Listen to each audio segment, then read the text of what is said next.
So, Reckful, I have a crazy ass non sequitur question for you, okay? Yeah, sure. Do you want to have children one day? I always thought no, because I was scared they'd kill themselves. Okay. Hello? Hey, thanks for coming back on, man. How are you? How's your new year? I don't see you, by the way. You're not Oh. sharing video. Yeah. Okay, hold on. Turn on. I have to hit the turn on camera button. Okay, Boomer. That's an important button. Okay. By the way, There we go. So I don't know if this is still the case, but one of my developers who watches your stream, he said he was watching you look at your own chat, and that it looked like people were just typing Boomer in all caps to you, but they're doing an emoji, but you don't have the extension Better Twitch TV, or you didn't have it at the time to see the emoji. They're not actually typing Boomer to you in all caps. Oh, I thought they were typing Boomer to me in all caps. Isn't that a pretty fucking Boomer thing? Yes. Because so what's actually happening is they're doing this emote. You need to get... Oh, it's Frankerface Z, I think, maybe. I think somebody just enabled that. Because I see lots of, like, faces, man. This is like the black and white Boomer emote? Yeah, now you see it. Okay, good. Because last time... Somebody fixed that for me. They used to type Boomer to you in all caps. Yeah. Yeah, I thought that was just what they typed. Yeah. That would be rude, I think. I mean, is this less... I mean, I thought it was endearing. It's okay. All right, yeah.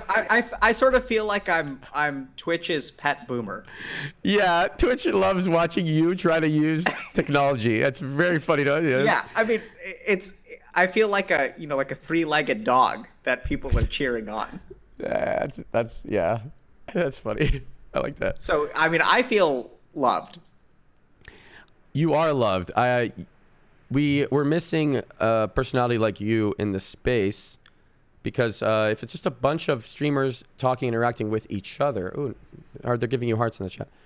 When it's just a bunch of streamers talking, interacting with each other, and we're all living in this bubble, then it's I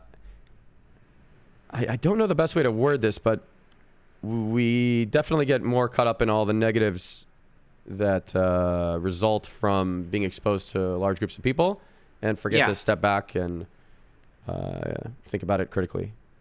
Yeah. I mean, I think there's certainly a certain degree of myopia that happens, right? Like, so people kind of get super zoomed in on their life and their sphere, and it's really easy for toxicity to kind of get built up. Like, even if you look at spiritual communities, like if you go to a monastery and stuff, like a lot of that, like in these kind of, it's nearsightedness. Yeah. Okay. I looked it up. Yeah. So it's kind of like, everyone just kind of sees what's in front of them, and it can get to be. I mean, it can just become really toxic. And like, even when I went to these ashrams and stuff in India, like a lot of times there's just a lot of toxicity there and a lot of ego. And wait, the wind is so crazy outside. I couldn't hear you. I think my thing isn't closed all the way. Okay. OCD. But I'm gonna open it for 1 second just so the stream can maybe hear.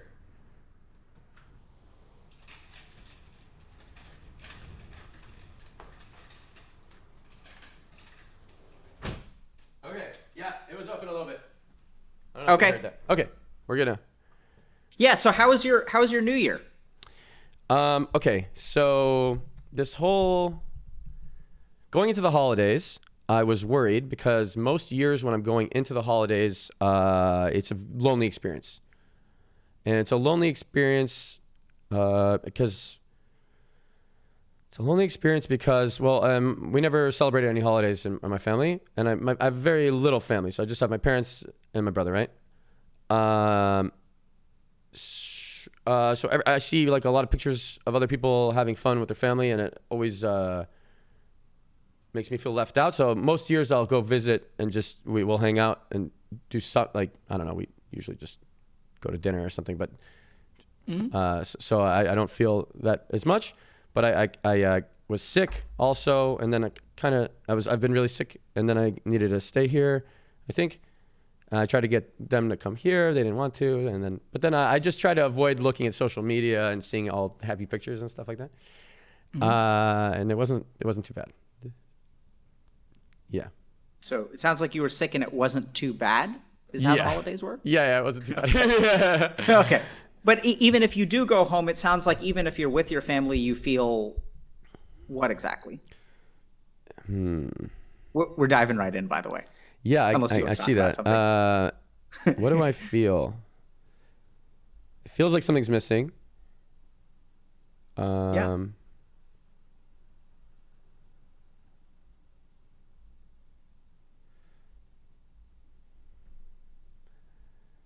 huh. Wait, why is everyone doing this face? Are you guys scared? I saw it spamming really hard on the other side. Okay. And I'm trying let's to. not worry about Twitch Yeah, chat I for a know. second. Maybe I'll close it so I Yeah. can get more immersed because I saw it in peripheral.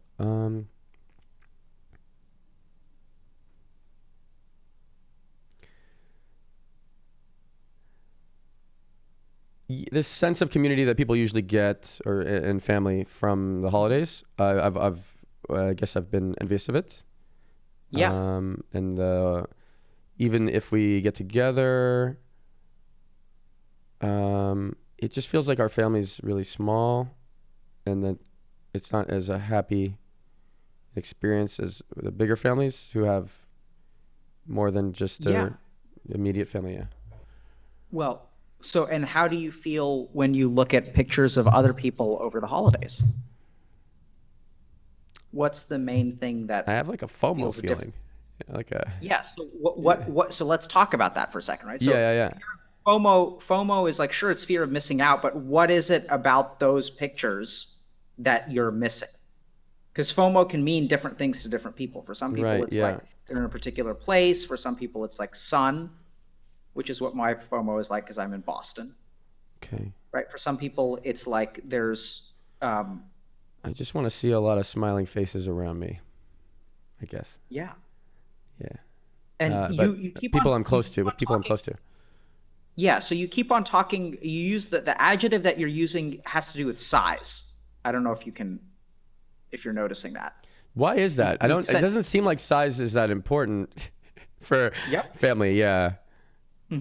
But that's the words that you're using. Do you see that? Yeah. You've said small like 3 or 4 times when we talk about your family and going home for the holidays. Yeah. Like my family is small. So are you seeing pictures of like 15 people smiling together?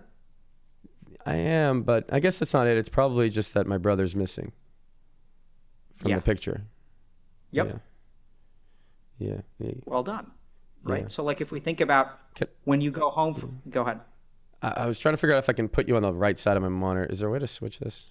No, it's okay. Keep going. Okay. Yeah. Yeah. So let's think about that, right? So when you go home, you feel like something is missing. Yeah. Like the people that you're seeing are too small. Like it's like not enough family. It's not. Right? It's not the full family. Yeah. It's not the full family.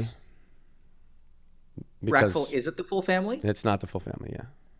Yeah. So let's just think about that for a second, right? So the reason like you feel like something is missing during the holidays is because something is missing during the holidays. True. Yeah. This reminds me, I wanted to share with you because I thought of this. My dad wrote a book. He actually wrote several.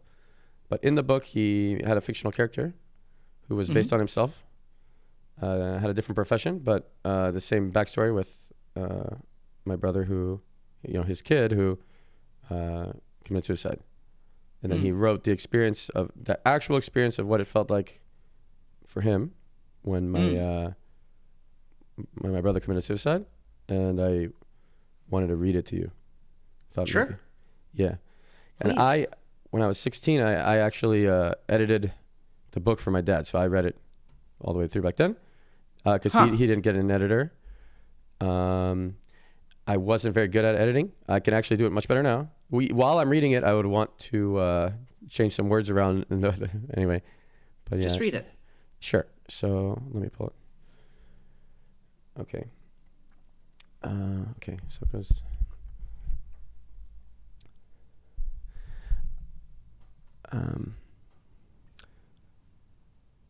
So some of this is fictional. I'll give a little bit of preface. No, I'll just go right into it. I tossed and turned in bed, but couldn't fall asleep, as every night since my personal tragedy happened in midsummer of that same year. My son had been suffering from a severe depression for several months, and I did sometimes fear the worst. So when my wife called me at work on that evening and said that his room was locked and he wouldn't respond to calling his name and knocking on the door, death immediately reared in my mind and my heart palpitated with a pang. I shouted, "My son is dead," and I started sobbing savagely and uncontrollably. My secretary drove me home. Someone climbed to the rear window of his room and broke it, then immediately screamed to call the paramedics. Leora, her name's really Judy. Judy ran to Guy's room, the secretary following on the steps. Judy came out of the room crying hysterically, her pain throbbing around me. The paramedics came and she re-entered the room with them, but they could only confirm Guy's death. I howled even more, but did not have the strength of mind to even think about entering Guy's room. I ran up and down, back and forth in the house. I stood up again, sat again, lay down on the floor and twisted in all forms and directions, but I could not escape the terrible situation. I screamed for my son and hoped that he would immediately come out of the room. I saw Judy breaking out from Guy's room, dashing past everyone in the corridor, ripping out her hair, and rushing to her bedroom, door slamming behind her. And I still twisted around in frenzy. This is not true. How do I get out of this nightmare? My mind raged. Where do I hide now for eternity? At nights I could not sleep, daydreaming deliriously about my son in conversation and activity with me. During the day I had to face all those annoying friends and colleagues who honestly, with good intentions, were torturing me with the meaningless words, all of them repeated endlessly, as if they had rehearsed together. You have your family to take care of, as well as your police work. Be strong. Someone's calling me. What? Sorry, 1-800 number. This is the worst thing. As if I needed to be told all this. Were not for these cursed obligations, I would emulate Guy's suicide and be immediately released from the pain. And anyway, how could I betray his memory by tending to things as meaningless and trivial as personal achievement, status, and career? The constant, unbearable, relentless pain weighing down on my chest like 100 tanks parked on it, and the need to perform work and other daily duties was now utterly meaningless. To watch people going places, coming back, talking and toiling for reasons that now completely escaped me. What is the meaning of all this hassle and tussle? I am dead. And these people continue their daily occupations, and I have to watch them and their utterly stupid ambitions and activities to get rich, to be powerful, to do this and that. What for, as life has already ended? And why is it that I'm dead and they're alive? And why is it they have sons to continue their existence after they're gone? And where's mine? While performing my duties as a lawyer, he wrote police inspector, but it's lawyer really, I would feel sad, enraged, empty-headed and exalted, concurrently or alternatively. Why can't I also depart after Guy? Maybe I will find him somewhere. But when I call him back in my dreams, he only signals that it was time for him to go on with his passage and not for me.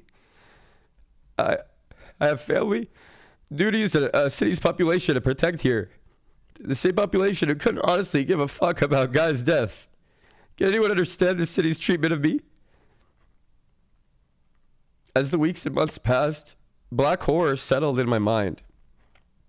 My own darkness engulfed, sucked, and suffocated me. Inescapable misery constantly bashing my heart, gashing wounds of unbearable pain. Memories of my son melted my brain like butter in boiling vapor, driving me insane. And the worst was the impossibility, the absolute impossibility to run away and to vanish and disappear. There was nowhere to hide. Except if blessed sleep came to me some nights after many hours of twisting in my bed. No appetite for food, for sex, or achievement whatsoever. No ambition to make even the slightest advance. Only the burden in my chest getting heavier every day, and the nagging dread that in time I will forget Guy and desert him. And so I continued living like a zombie, grieving not only the loss of my son, but mainly the loss of my old securities, of the confident man I used to think I was, of how I imagined I could make life happen. I'll stop for a bit. I can't fucking read it. Take your time. Slowly I began realizing that I was separated from life because my son was my life and he would never return. I had lost my connection to the part of myself that I could not, without my son, satisfy. And I mourned that part of myself which my son had reflected. I mourned for me. This was the unfolding of the simple realization of why I felt dead among the living. I went to the kitchen, took a sleeping pill, sagged back inside my bedroom, and sank into a welcome, dreamless sleep. That's it.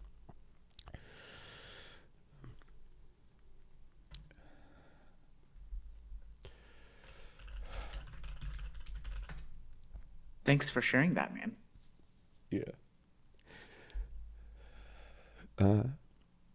Someone asked who wrote that. My dad wrote that. It's $0 on Kindle if you want it. I'll link it in the chat. So, you want a second to process and feel? Like, what are you? Oh, someone said ad. No, I hate that people would think that. No, I'm not trying to make you money, dude. Anyway. What were you feeling as you were reading that? It's hard to explain because I think we talked about, you know how there's a split brain experiment, right? With the left brain, right brain. It's not my analytical side of my brain. It's not the left brain going off. It's the right brain, and it doesn't speak. Yeah. So I just feel. It just happens. It just go like it just start crying. I can't control it. I don't even think a thought consciously. So I don't know exactly what I'm feeling. I have to try to figure it out. Yeah. So tell me. But I'm kind of just, yeah. So the first thing is, so you've read that many times before, right? Yeah. Does this happen every time you read it? Yeah. And does this feel, let's start with just wide swaths. Does this feel good or bad?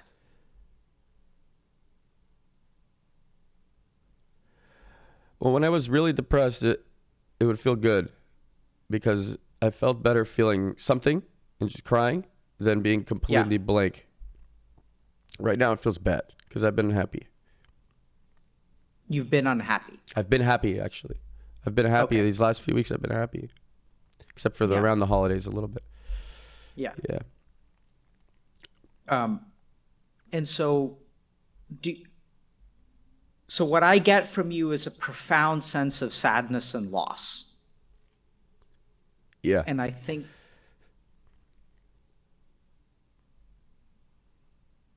the thing that I don't understand is how much of that loss is for you, how much of that loss is for him, and how much of that loss is for your dad. I feel bad for my dad for sure. But I don't know.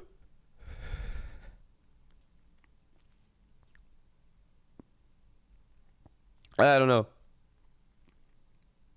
So, Reckful, I have a crazy-ass non sequitur question for you, okay? Yeah, sure. Do you want to have children one day? I always thought no, because I was scared they'd kill themselves. Yeah.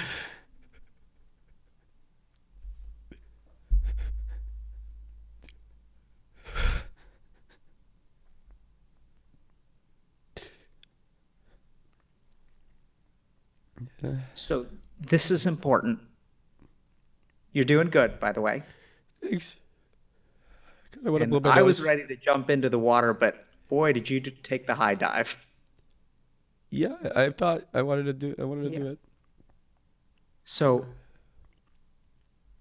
there are a lot of different directions I can go right now, but I think I'm going to zero in on this one thing, and we can explore the others later in terms of what you're feeling and how to process those. There's a part of me that says that we should talk about helping you through those feelings, but there's another part of me that says, I want to go to the core of this. Okay. So when you think about having children, Yeah. that is a choice between life and not life. Yeah. Living and not living. Right? Uh-huh. And it's the same choice that your dad makes. That's the same choice that he can't make because he lives as a zombie amongst a world of regular humans. And he's like dead on the inside, and everyone around him is alive and living with their petty ambitions and joys and fears. And you just can't engage in that life. He can't. And there's a really dangerous thing, because if you move towards life again, that means that you're leaving Guy behind.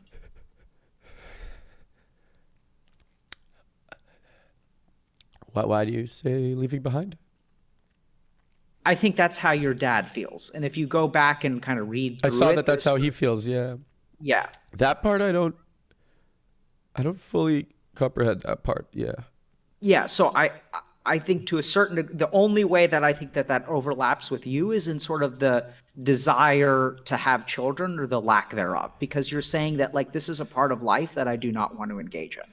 Yeah. Right. And scares his me. difficulty Yeah. is that he can't engage in life because his son is dead. Yeah.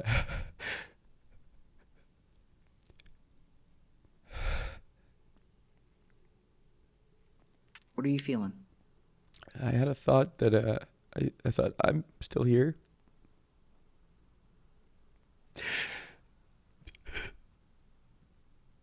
How do you feel about that?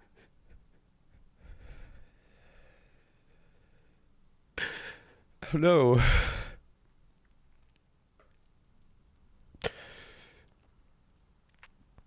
I want to blow my nose. Okay.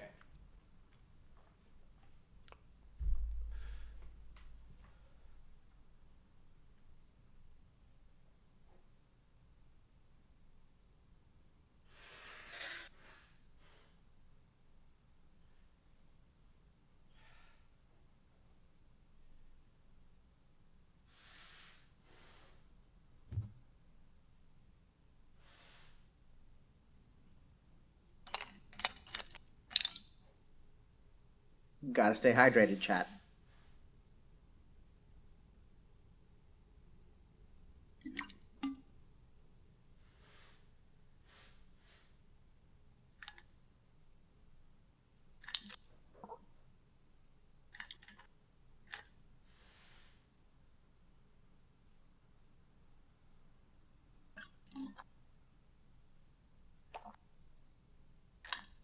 If you guys feel like crying, you should cry.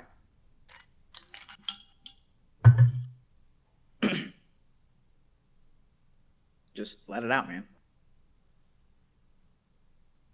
Doesn't do any good staying in there.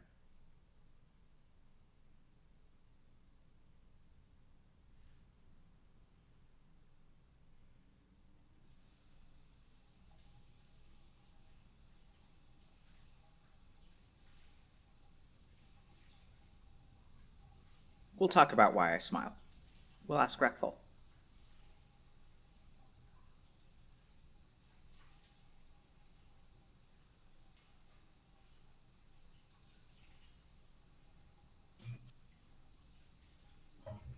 Not a robot.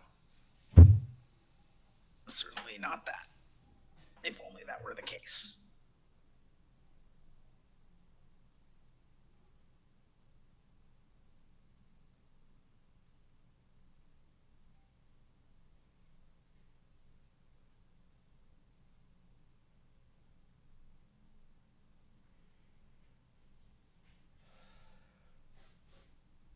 Okay. Long nose break, huh? I washed my face too. Okay. I'm good.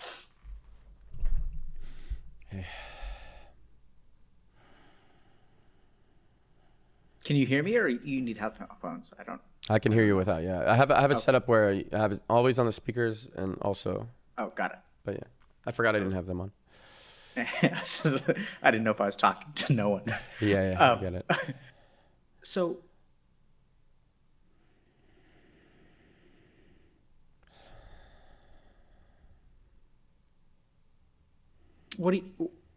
help me understand why you shared that today. I think it was great that you did. I thought it would give you a lot of insight on my past and experiences, and from a perspective of an adult at the time, because I was young.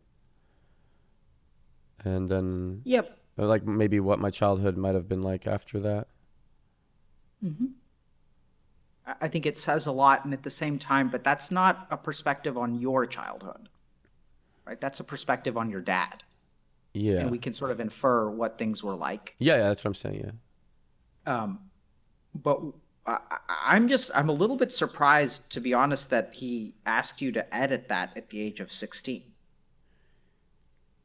Like, that's some pretty heavy stuff. Yeah. Do you remember what it was like reading it at the age of 16? No. Okay, maybe I shut it out of my mind. I don't know. I mean, I'm sure it felt similarly. Mm-hmm. I mean, those are the first 7 pages. It's like maybe 200 pages. That's the opening of the book. That's like page 5 or something, yeah. Okay, interesting. Feels like a climax, just from a narrative perspective. Yeah. But, and how are you feeling now? What are you feeling? A little calmer. Something feels nice to have shared it. Mm-hmm. Feels like I got something off my chest. Yeah. What did you get off your chest?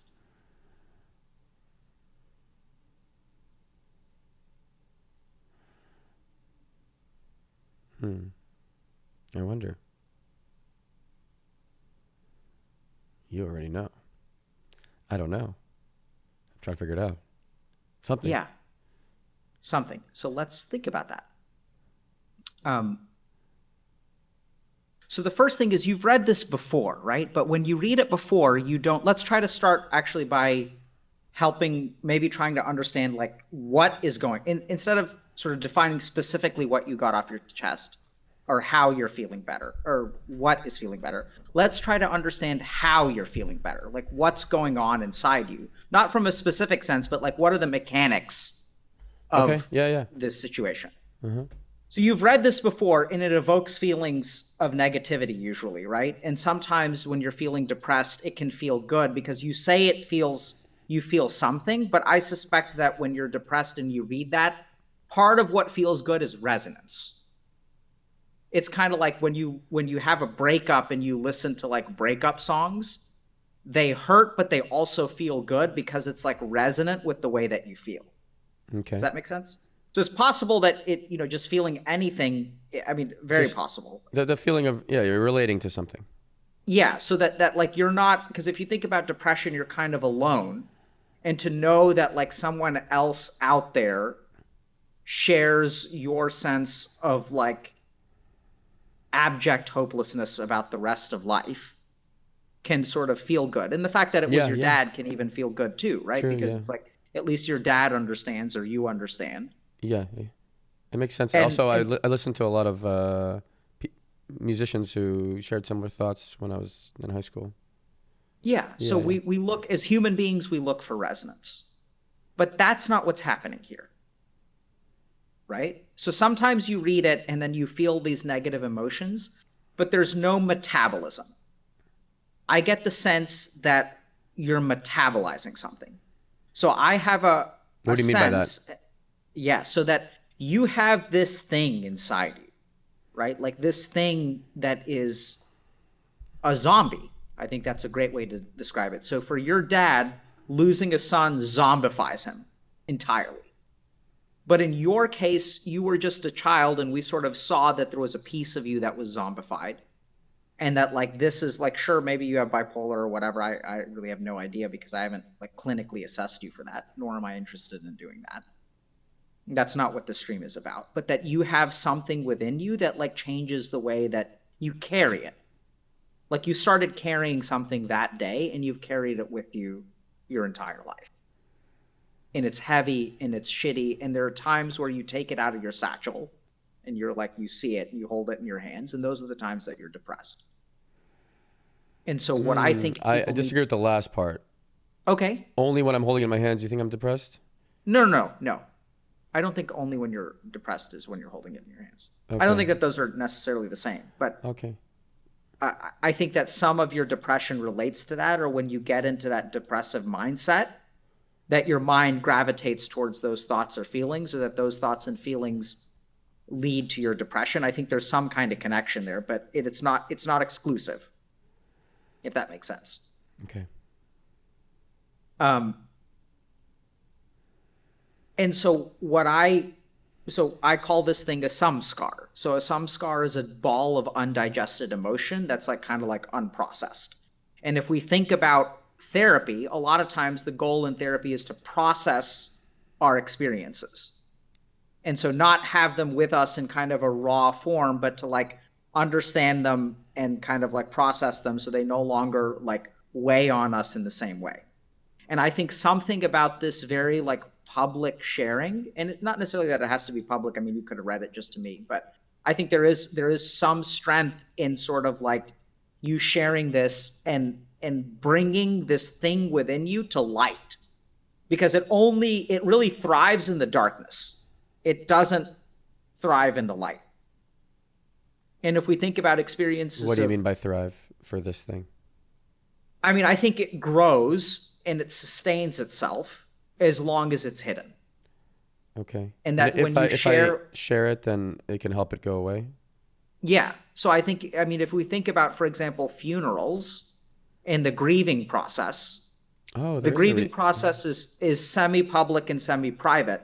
But for some reason, human beings have evolved in basically every culture that when loss happens, we share that grief, and that somehow has like a better impact. Whereas when you have a loss that's very private and no one else knows, it like digs deeper. So I don't know exactly how that works. It's just sort of like a anthropologic principle. Yeah. I like that analogy to the funeral. Yeah. And so I mean, when I think about your family, I think when you guys go there, the reason that something's missing is because something is, to be blunt. And secondly, because I don't know if you guys ever talk about it, right? We don't. But there can be like union and community and strength in all of you guys sharing your feelings and like actually acknowledging that you miss your brother and that he's gone and that it's shitty that he's gone. And your dad... Go ahead. I'm curious what you're gonna say. Last. I'll let you finish first. And the last thing is that you know, I think that your dad lost his son, but he also lost a son. And I think it's fine for you to not be able to live for power or promotion. But I think there's plenty to live for with you and your other brother and presumably his wife, your mom. Right? I'm not saying that he is not allowed to feel devastated and destroyed and like he wants to escape. But like, let's remember that, because I remember feeling this way when I lost my dad, my grandmother kept on wailing about how she lost her son, she lost her son, she lost her son. At some point I got pissed off, because I was like, you still have 3 children that are alive, and and one of them is your son. Mm-hmm. And it's sort of like she never kind of, and it was almost, I don't know how much I'm, interpreting things, but I could almost see the pain in my uncle's face that like, yeah, she felt like she had lost everything. Makes sense. Yeah. And so I think that there's, I get that your dad is feeling grief and devastated, and I can't really know what that's like. And it's easy for me to say, there's a way forward, but I think definitely in your case there is, and hopefully in his case there is. And people have lost children before. And in my grandmother's case, like, I know that she can still find joy in the world with my dad passing away, because I'm alive and my brother's alive, and she likes my kids a lot. So she happens to think that my oldest daughter is my dad reincarnated. Wait, so she's a great grandmother? So. Yep. Okay. So she's old, and we just saw her over the break when I was in Houston, actually. Uh-huh. And so I think that there's still joy. And people in chat were wondering why I was smiling when you were like devastated. Like, what do you feel when I smile, Reckful? I assume that when you're smiling, something clicked in your brain a certain way to treat my situation. Okay. That is sometimes true. But most of my smile doesn't come from clicking, because that's like analytical. And it also doesn't come from treating. I don't smile because I think I know how to help you. I don't smile because of a particular thought. I smile because I have hope. I have smile because when I look at you, I smile because when I look at you, I see someone who's starting to like unzombify. Mm-hmm. I I smile am because starting to unzombify. yeah. And I smile because I can see it happening and it's a beautiful thing. Thanks. I smile because I ask you the question, are you going to have kids one day? And I hope the answer is yes. Maybe later on. Because you're going to know a joy that I don't know that it's going to outweigh any grief because I haven't lost a brother yet, but it sure outweighs the grief of losing a father. And that your life can be full. I'm sorry you lost your father, man. That's okay. I mean, it was his time. I'm cool with it. It was his time. But what you were saying about how your grandma thought she lost everything when your father died, Yeah. and that your uncle was sad. Mm-hmm. I don't feel sad about that because if your uncle had died, maybe she would have. I assume she would have also felt like she lost everything. I think she could have lost any son, or daughter, and feel like she lost everything. Same with my dad. Yeah. If he had lost me, he would also feel like he lost everything. Or if he had lost Gary, Yep. he would also feel like he lost everything. Mm-hmm. I think each of us is everything, you know? Mm-hmm. Yeah.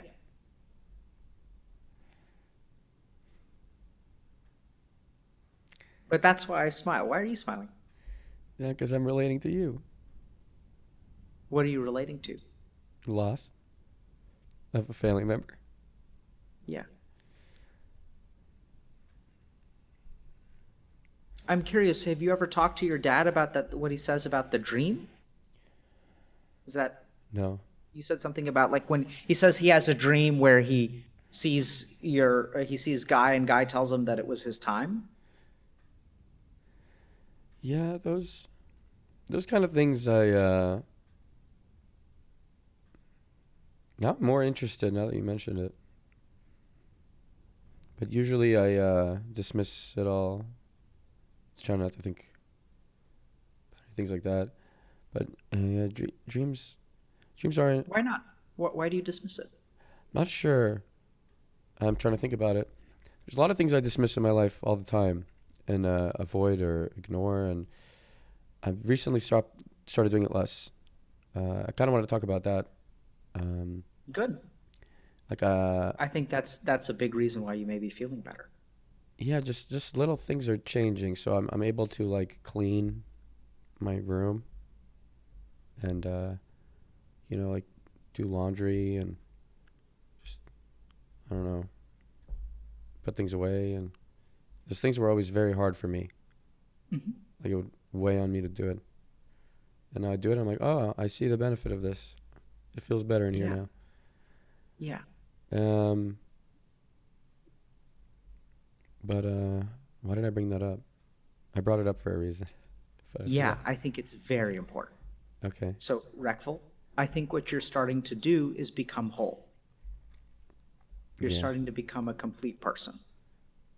And so far in your life, you've lived a life of two-facedness because you've got the zombiness within you, and then you try to live this life outside of it, right? Like it's a struggle between pushing that grief down and pushing it away and trying to forget and trying to twist away in a direction that you can never twist away.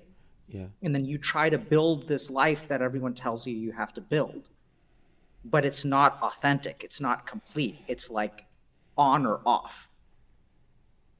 And so life is not complete or whole. And what I see that I think is actually like what I'm hoping for, and I think I see it, is that you're starting to integrate.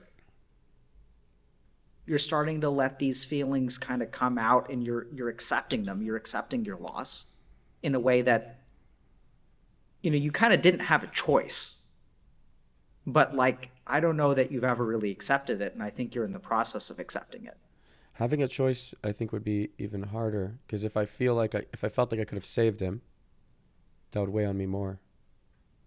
But I No, I didn't. mean, I don't I mean, felt like I was too young. Oh, you well, didn't so, mean that. What do you mean by yeah, have so a I don't mean choice? like, yeah, so I mean, so, you don't have a choice in losing him, but you do have a choice in letting him go. Yeah. Right? I don't know if that makes sense, but it's not that letting him go means that you don't love him, and it's not that letting him go doesn't mean that you miss him and that you envision a life where, because I mean, this is the thing, right? Every time you look at a Christmas photo of like the four of you guys and everyone's smiling, there's like one person missing. And that's going to make, I mean, you're empathic, and you're going to look at those smiles, and you're going to be able to tell that in that Christmas photo, no one is smiling genuinely. Yeah. And when you look at other photos and you see those people smiling, you can tell the difference Smile between with their eyes. Yeah. Yeah, right? Yeah. Genuine smile or fake smile? Fake smile. Yeah, right? What's this? It's hard to look at it, dude. That's a real one. There it is. Yeah. Right? You can tell. And so when you are home and everyone goes through the motions, it's because there's the thing. There's this like miasma of something missing. Before we continue, is there anything wrong with the mics or anything you guys can, everything's perfect? I haven't checked you chat. Yeah. Check more. Yeah, I think everything's fine on my end. Okay, good. Okay. So where was I going? I was talking about how I can start doing laundry and things like that. Yeah. Oh, okay. So I was listening to you talk to Destiny, and you were talking about how everyone has been asking you about psychedelics, and I was assuming it's because I brought it up, and that it's a little bit annoying for you actually that everyone's asking about psychedelics because you don't view it as the way to climb the mountain, right? It was yeah. Yeah. Because it just kind of gets you to the peak of the mountain right away, and you want people to more slowly learn with meditation and some other ways to how to calm their mind, something like that, to climb the mountain. I heard you explaining it to him. Not saying it how you said it exactly. But I want to say that I think that psilocybin saved my life because since I wouldn't have had the patience from a state of depression to believe that I could be happy. And since it got me to the top of the mountain right away, and I saw happiness, and I realized it was possible, then it gave me hope. Yeah. I was wondering what you think. Wonderful. I was wondering what you think about that. I think that's great that happened to you. I think, so to be clear, I don't want people to use psychedelics or not use psychedelics. I think, so here's what I think about psychedelics. So the first thing to understand is that there's a new wave of treatments being studied in psychiatry. Psilocybin, MDMA, ketamine. These are traditionally like drugs of abuse, but they're not like necessarily euphoric, right? So ketamine and psychedelics aren't necessarily like euphoric. MDMA is euphoric, yeah. Yeah.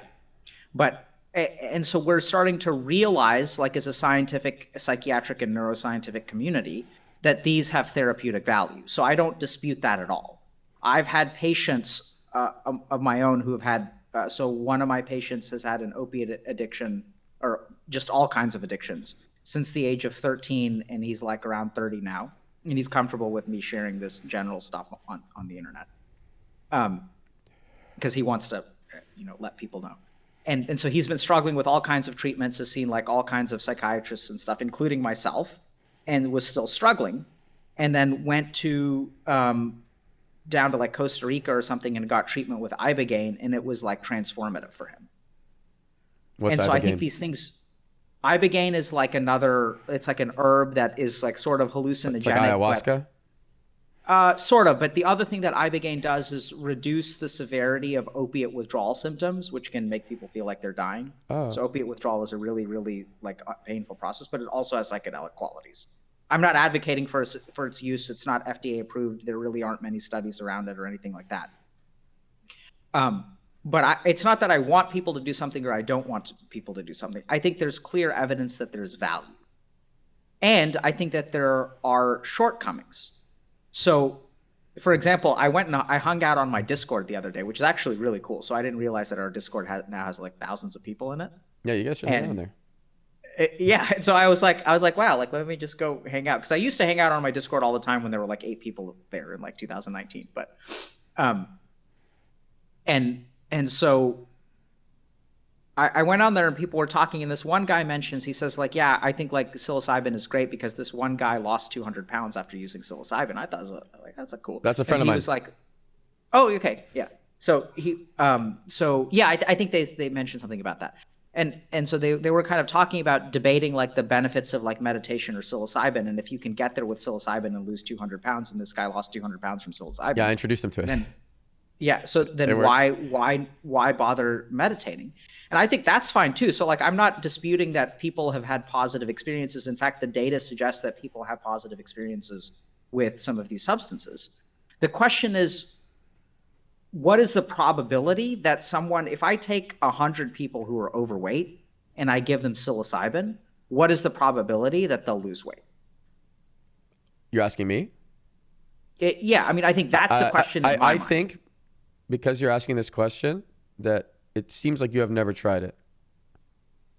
I've never tried psilocybin. Yeah. So if you had, you would think it's pretty high. Because it helps you step back. Saying, yeah. Maybe you're not saying it's low, yeah. Because it helps you step back from your day-to-day perspective. And day-to-day, you might be thinking something like, oh, I really want cheesecake or a Snickers bar. But then if you are on psilocybin, you're looking at your life as more long-term. And you're thinking, oh, if I don't eat a Snickers bar or cheesecake right now, I'll feel better in the future. And you can really feel it. You can really see that that's true. And that's why it helped my friend lose 200 pounds. Yeah. So I don't mean that question. So I recognize that oftentimes people who ask those kinds of questions imply that the number is low. I'm not implying that the number is low. I'm actually asking. I wasn't necessarily thinking you were. Okay. So what do I think the number would be? I mean, I have no idea. I think the number would be, I don't know. Okay, we need a base. I think it would be higher than if you gave them any other treatment. Possible. So, for example, like there's one study on MDMA where they just took normal, healthy people and they, in a controlled environment, it gave them MDMA, and they had therapists like process whatever they experienced through the MDMA. Yeah.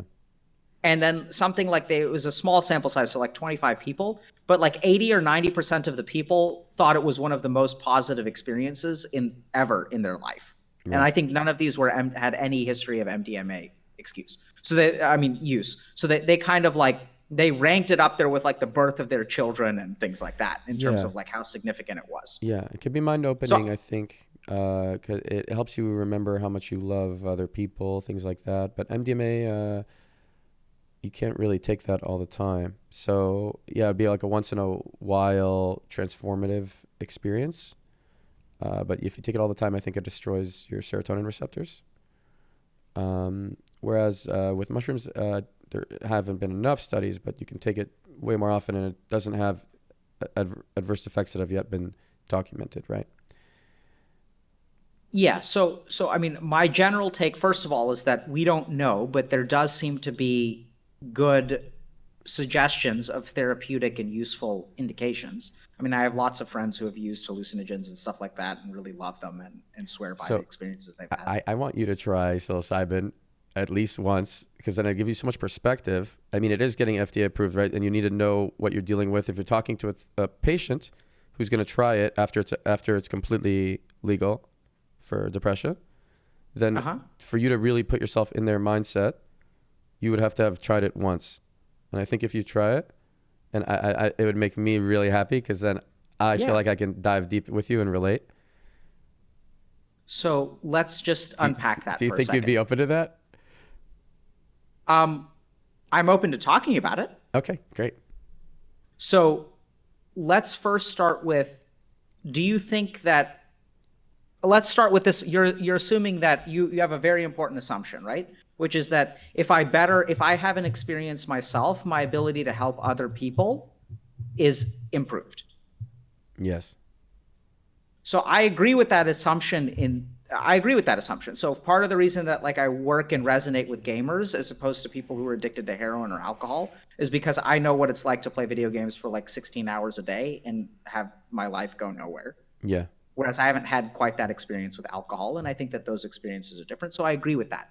And at the same Then time, you've also related to loss of a family member, and that helped me talk to you about that. sure, but I think the loss of so my experience of losing my dad was very different from you losing your brother. Still, yeah. So but I would say that Yeah. Go ahead.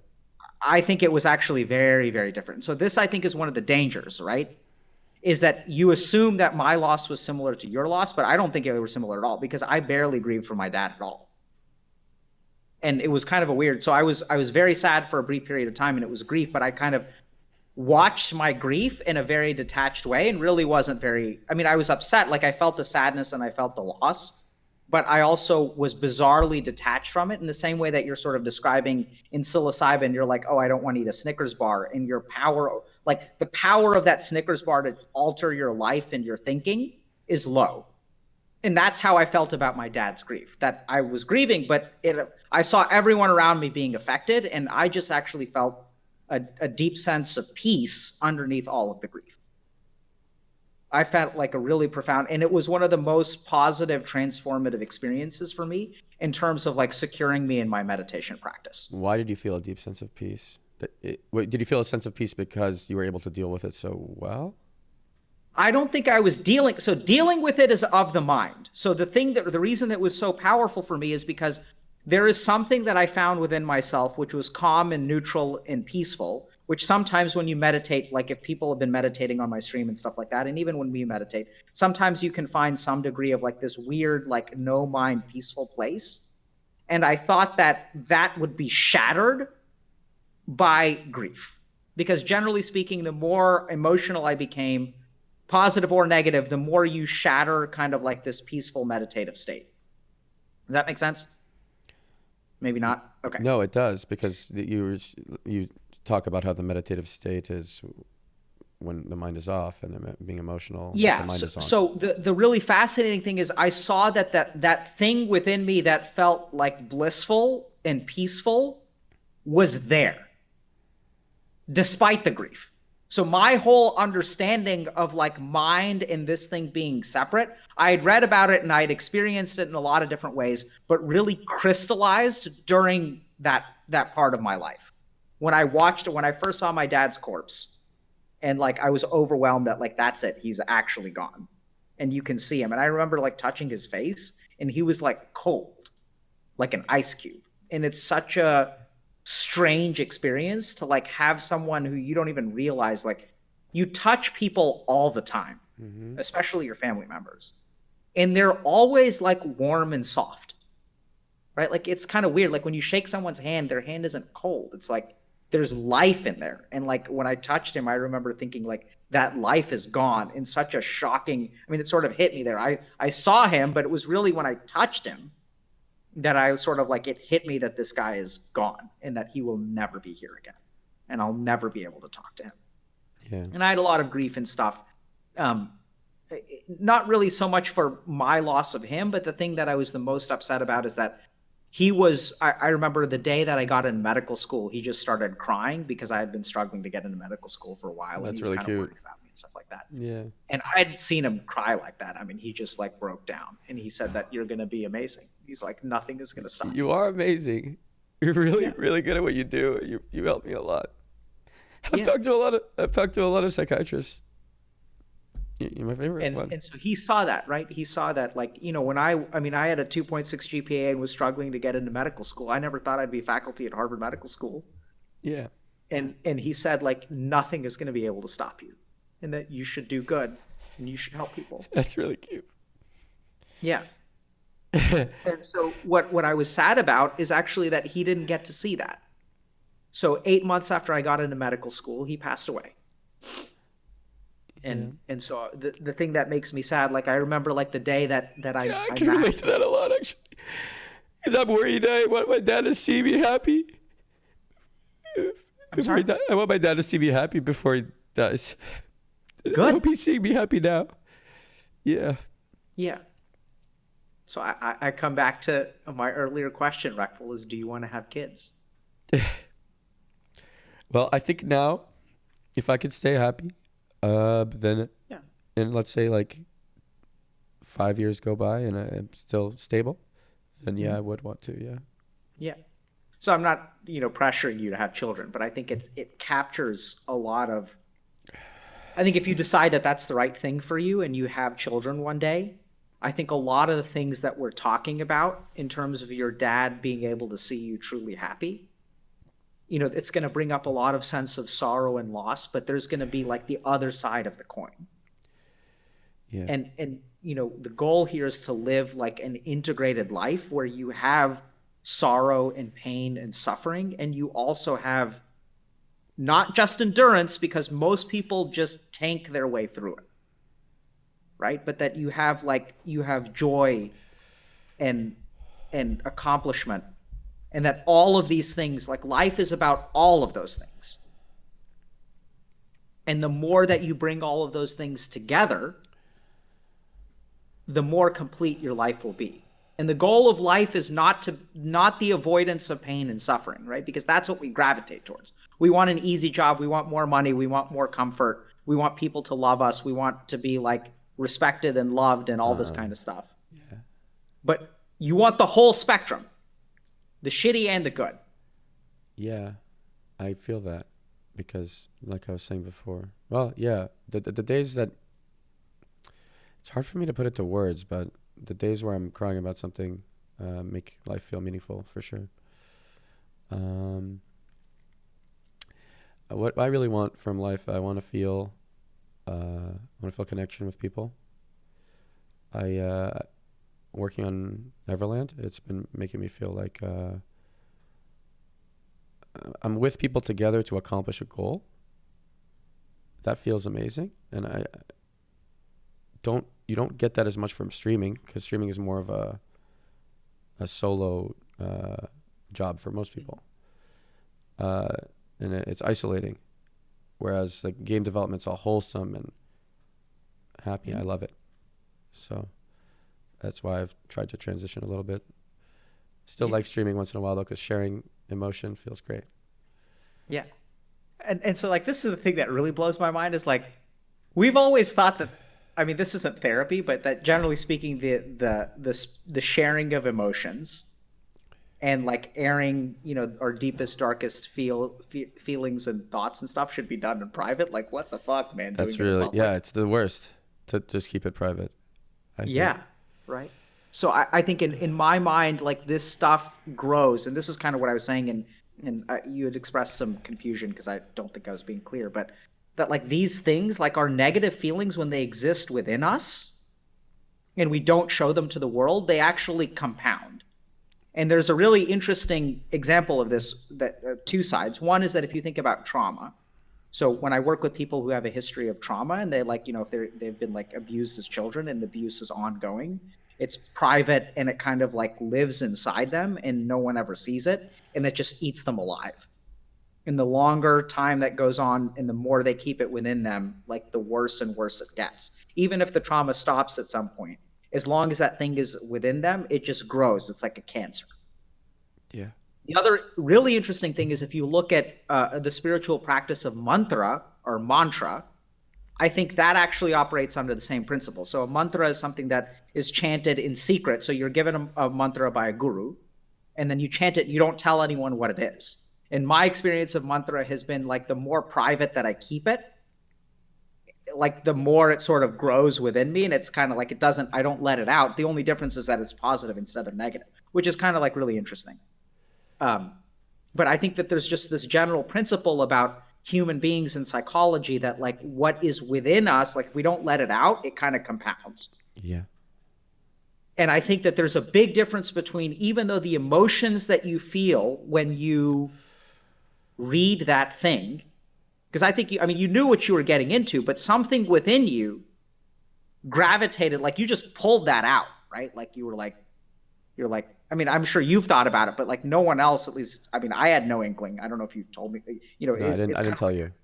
Yeah. I knew I wanted to share it though. Yeah. So like you shared it, and then there's some part of you that knows. It's kind of like if you give a 1-year-old like a glass of water and they're thirsty, they're going to drink it. There's some part of you that is hungry To share. for release and to Yeah. share and to not have it be like stuck within you, because it's been stuck within you for a long time. Yeah, it really has. And so I think this is different. This reading is different. This reading has the sense of metabolism to me, that you're turning it from one thing into another thing. Turning it from one thing into another thing. So I'm trying to turn this ball of grief and loss into what? I mean, I don't think that it stops being grief or loss, to be clear. It's just, it becomes like a positive grief or loss. Like, I don't know how else to put it. So when I think about, the work that I do, like I was directionless and purposeless, it didn't have purpose and didn't have direction. We do need to think of a way to word this, because it makes sense to share the grief. It becomes a positive thing that you don't know how to word it, right? Yeah. So, I mean, I can tell you kind of what I don't know specifically about grief, but I think like what happens is the negative parts of us, and so what I've come to realize is the things that we view as negative become a part of who we are, and that allows us to be the person that we need to be. And the person that we need to be is what doing your dharma is. Dharma is duty or responsibility. I could not do my dharma unless I was the summation of all of my experiences up until this point. Right. And I don't think, So- now I feel like part of my duty is to help other depressed people who have been in my experience. Absolutely, right? Yeah. And it wouldn't have happened if Yes. it didn't happen. Yeah. So this is what's important about dharma. It's not about pain. It's not about comfort. It's about like when the first time we talked, Reckful, my life was a summation of experiences where I needed to be something for you. And I could not be that thing for you unless I had taken my negative experiences and turned them into something that you could relate to, or that I could relate to within you, that I took the person that I am, including all of the good and all of the bad. Yes. And that's what allows me to be the person that I am, because I do understand hurt, and I do understand loss, and I do understand directionlessness. Yeah. And in your case, grief and loss, seem like negative things, and they absolutely are negative things, but they're also not negative things. They're just a thing. And whether it's negative or positive is a value judgment that the mind places upon it, which you should understand since you've done psilocybin. That negative and positive is not real. It's what we attribute to it. And that a thing is just a thing. Somebody just gifted us a bazillion subs on my stream, and I don't even... Charlotte. Thank you for that, by the way. People supporting Dr. K and content like this, I think it is very important. And since Dr. K has decided to... you said a lot of your colleagues were doubting that this would be a good idea for you to go online and do this. Yeah. And I'm really happy you did it, because you're AoE healing instead of single target. It's way better. Yeah, so they still don't know. Yeah, they still don't know. They'll find out. They'll find out. But, yeah, so there's a decent chance I'll lose my job if they find out, but that's okay. Not a big deal. I don't think so. Okay, I hope not. That'd be ridiculous. But right before I said that, I had something to tell you. What were you just talking about? Well, so earlier you were asking me about psilocybin, and then we kind of got off on the tangent of grief and loss and dharma purpose, like understanding that just before someone gifted a bunch of subs to you. Oh, that there's no difference between positive and negative. That like those are value judgments that we apply. Yeah, this gets a little difficult for me, because we can start. You could say that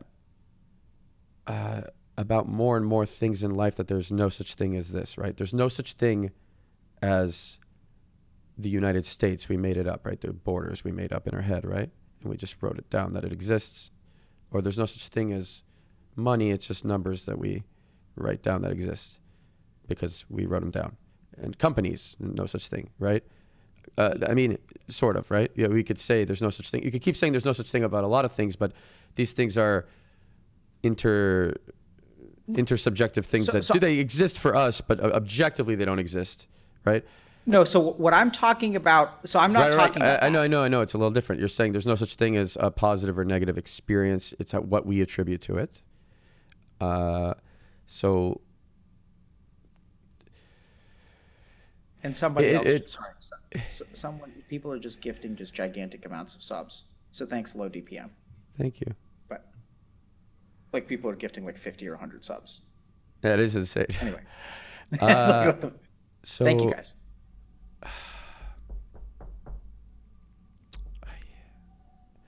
There's no such thing as a positive or negative experience. So Reckful. Yeah. I'm trying to think it through. I have to critically think about it another time. Don't think. Close your eyes. Sit up straight. Now, before we do this, okay, my nose keeps running. Anyway, I can't blow my nose, but I'm also sick. I was sick, you know. So so then don't worry about it. Next time. No, I want to do it. I want to do this breathe. It's hard for me to breathe. We won't do breathing. No, I want to do it. I'll blow my nose again, but I feel bad. I keep going AFK, but you'll have things to talk about with them while I'm gone. Okay. I'll get a drink too. I'll thank. So low DPM, dude, you have gifted like gigantic amounts of subs several times. So I'm very grateful for your support. And also, let me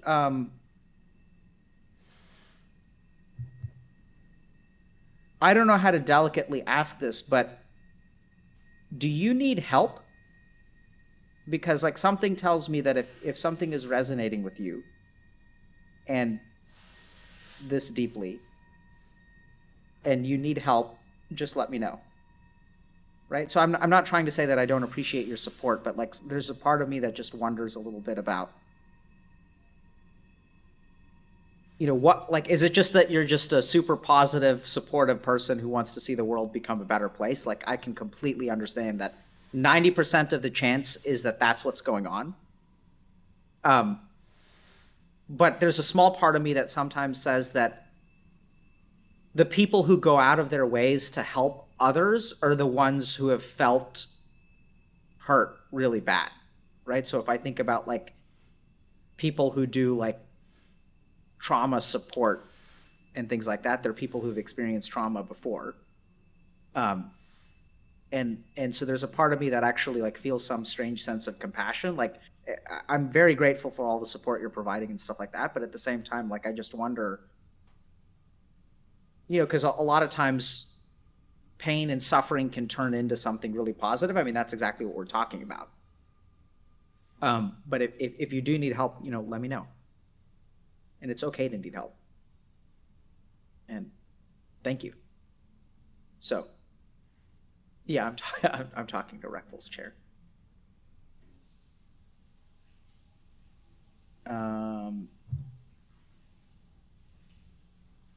Yeah, so I think we did the hype train, and now we're getting lots of subs. Okay, so diagnose the chair. So in order to diagnose this chair, we must use this accent. Or should we do the Indian one? We can talk about it. Okay. So the chair is an Everland chair. Do you see that? It is his video game. He has to surround himself with the video game. And we will do the meditation. Well, now I feel like I felt inspired to do meditation, but now Reckful's going to come back. And I don't know what to do now. I'm uninspired.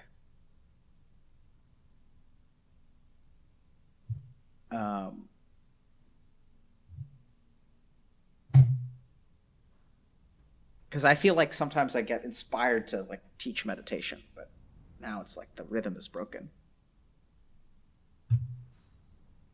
I know, right? We talked about this last time. It's like he spends a lot of time in the bathroom blowing his nose. He was washing his face last time, so I mean, he's probably just peeing. Also, I think part of the reason that Reckful could be feeling better is because he has sunlight now. Do you guys remember the dungeon that he used to stream from before? It was like dark, and now there's like light, which is amazing.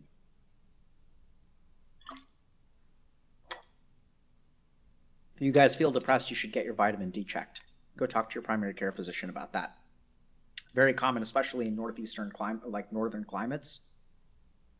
Also, if you're dark skinned, so if you're like have dark skin, like you're Indian or Hispanic or Latino or African American or whatever, or Southeast Asian, Filipino, and you live in like the northern hemisphere, you have to be careful because our bodies are very inefficient at producing vitamin D because we lived in climates where there was a lot of sun exposure. So if you live in a climate where there isn't a whole lot of light, chances are you're more vitamin D deficient than your Caucasian friends. So if you're like Scandinavian people have like very good vitamin D production because they just don't get a whole lot of light. Whereas like people who are brown, like myself, have very poor vitamin D production. So get it checked.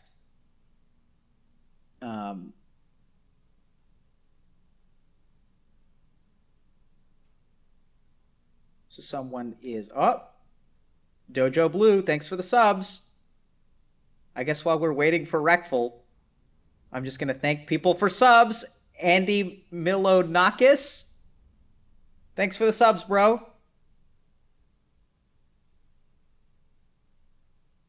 Andy.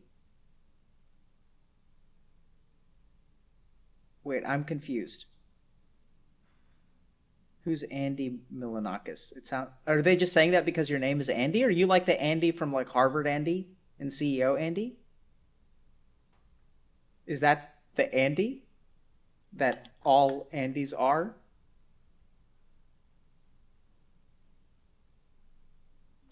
So you're the Andy? Yeah, that's what I'm wondering. Like, anyway, you seem to be a famous person, so thank you for your support.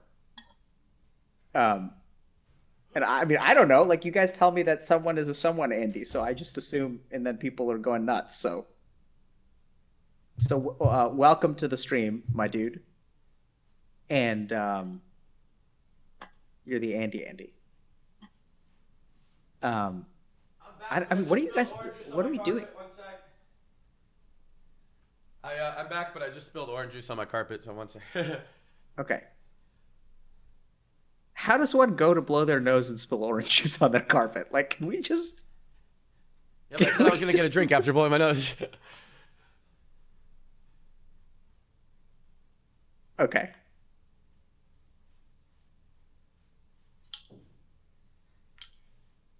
Oh shit! Sorry.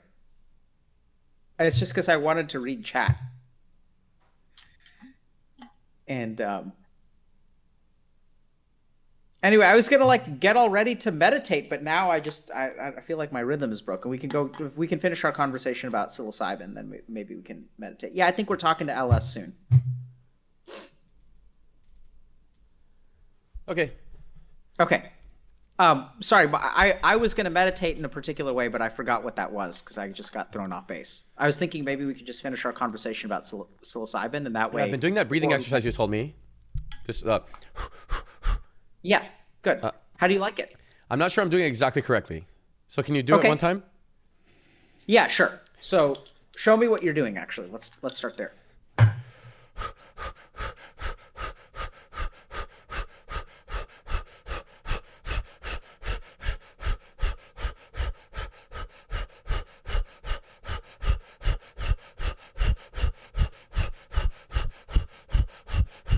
You should stop at like 33.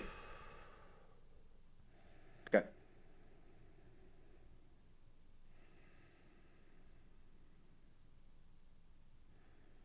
Good. Yeah. So are you contracting your stomach or are you abdominally breathing? Because I see a lot of chest movement. So is that so when bad? you breathe in, yes. Oh. So I mean, like not like bad, but like belly breathe. So you want abdominal. So you want abdominal contraction more than chest. How do I do that? So this is what I want you to do. Sit up straight. And I want you to, as you breathe in, push your belly out as far as it'll go. Okay. Sit up straight. As I breathe in, push my belly out as far as it will go. Okay, here we go. Mm-hmm. Wait, as I breathe in, push my belly out. Yep. You feel that? You can expand it. Just pull.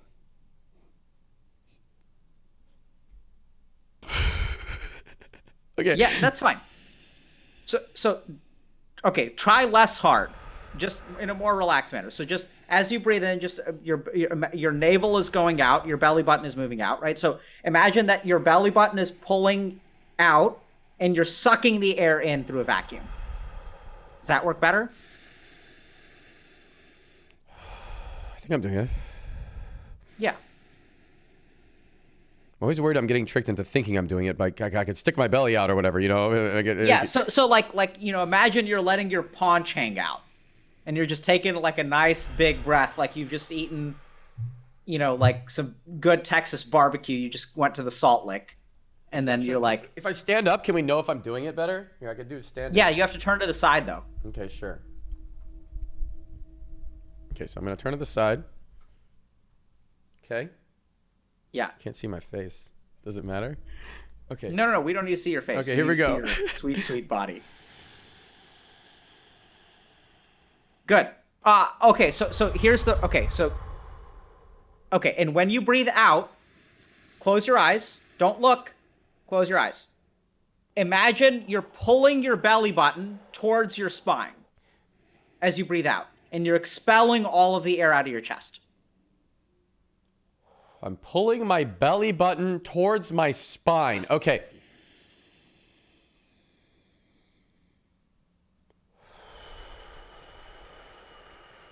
Does that make sense?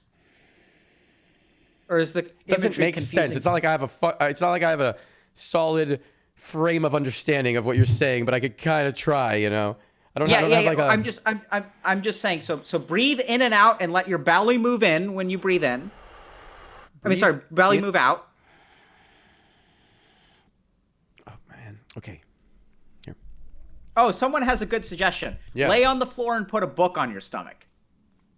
Okay. That's a great suggestion. All right. Is it bad if I don't own a book? Just put something on your stomach. Something that we can see. Yeah, that.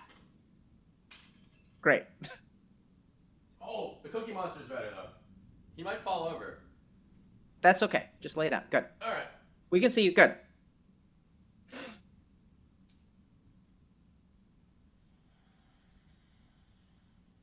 Good. And out. There we go. Let him all the way down, all the way down, all the way down. There we go.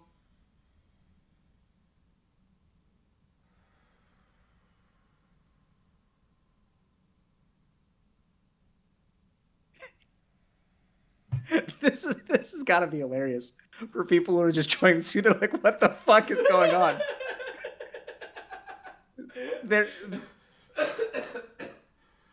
Okay. We're going to kill Reckful with our breathing. Okay, no breathing. No breathing, Reckful. That's enough. I spit. So, seriously, when... Oh, yeah, I'm back. This is a horrible attempt at meditation is what this is. Okay, Okay. that's okay. Just bring the chair back. You shouldn't do breathing meditations when you're sick, dude. Oh. It's not good. Yeah, so it's okay. Okay. Also, people are like super super confused about what's happening, which is great. What were we talking? Okay, so we're talking about getting you to try psilocybin.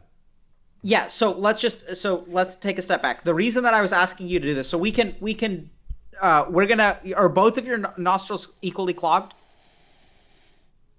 The right one's a little more clogged. Okay, so we're gonna do that same left gang, right gang thing that we did last time. Yeah.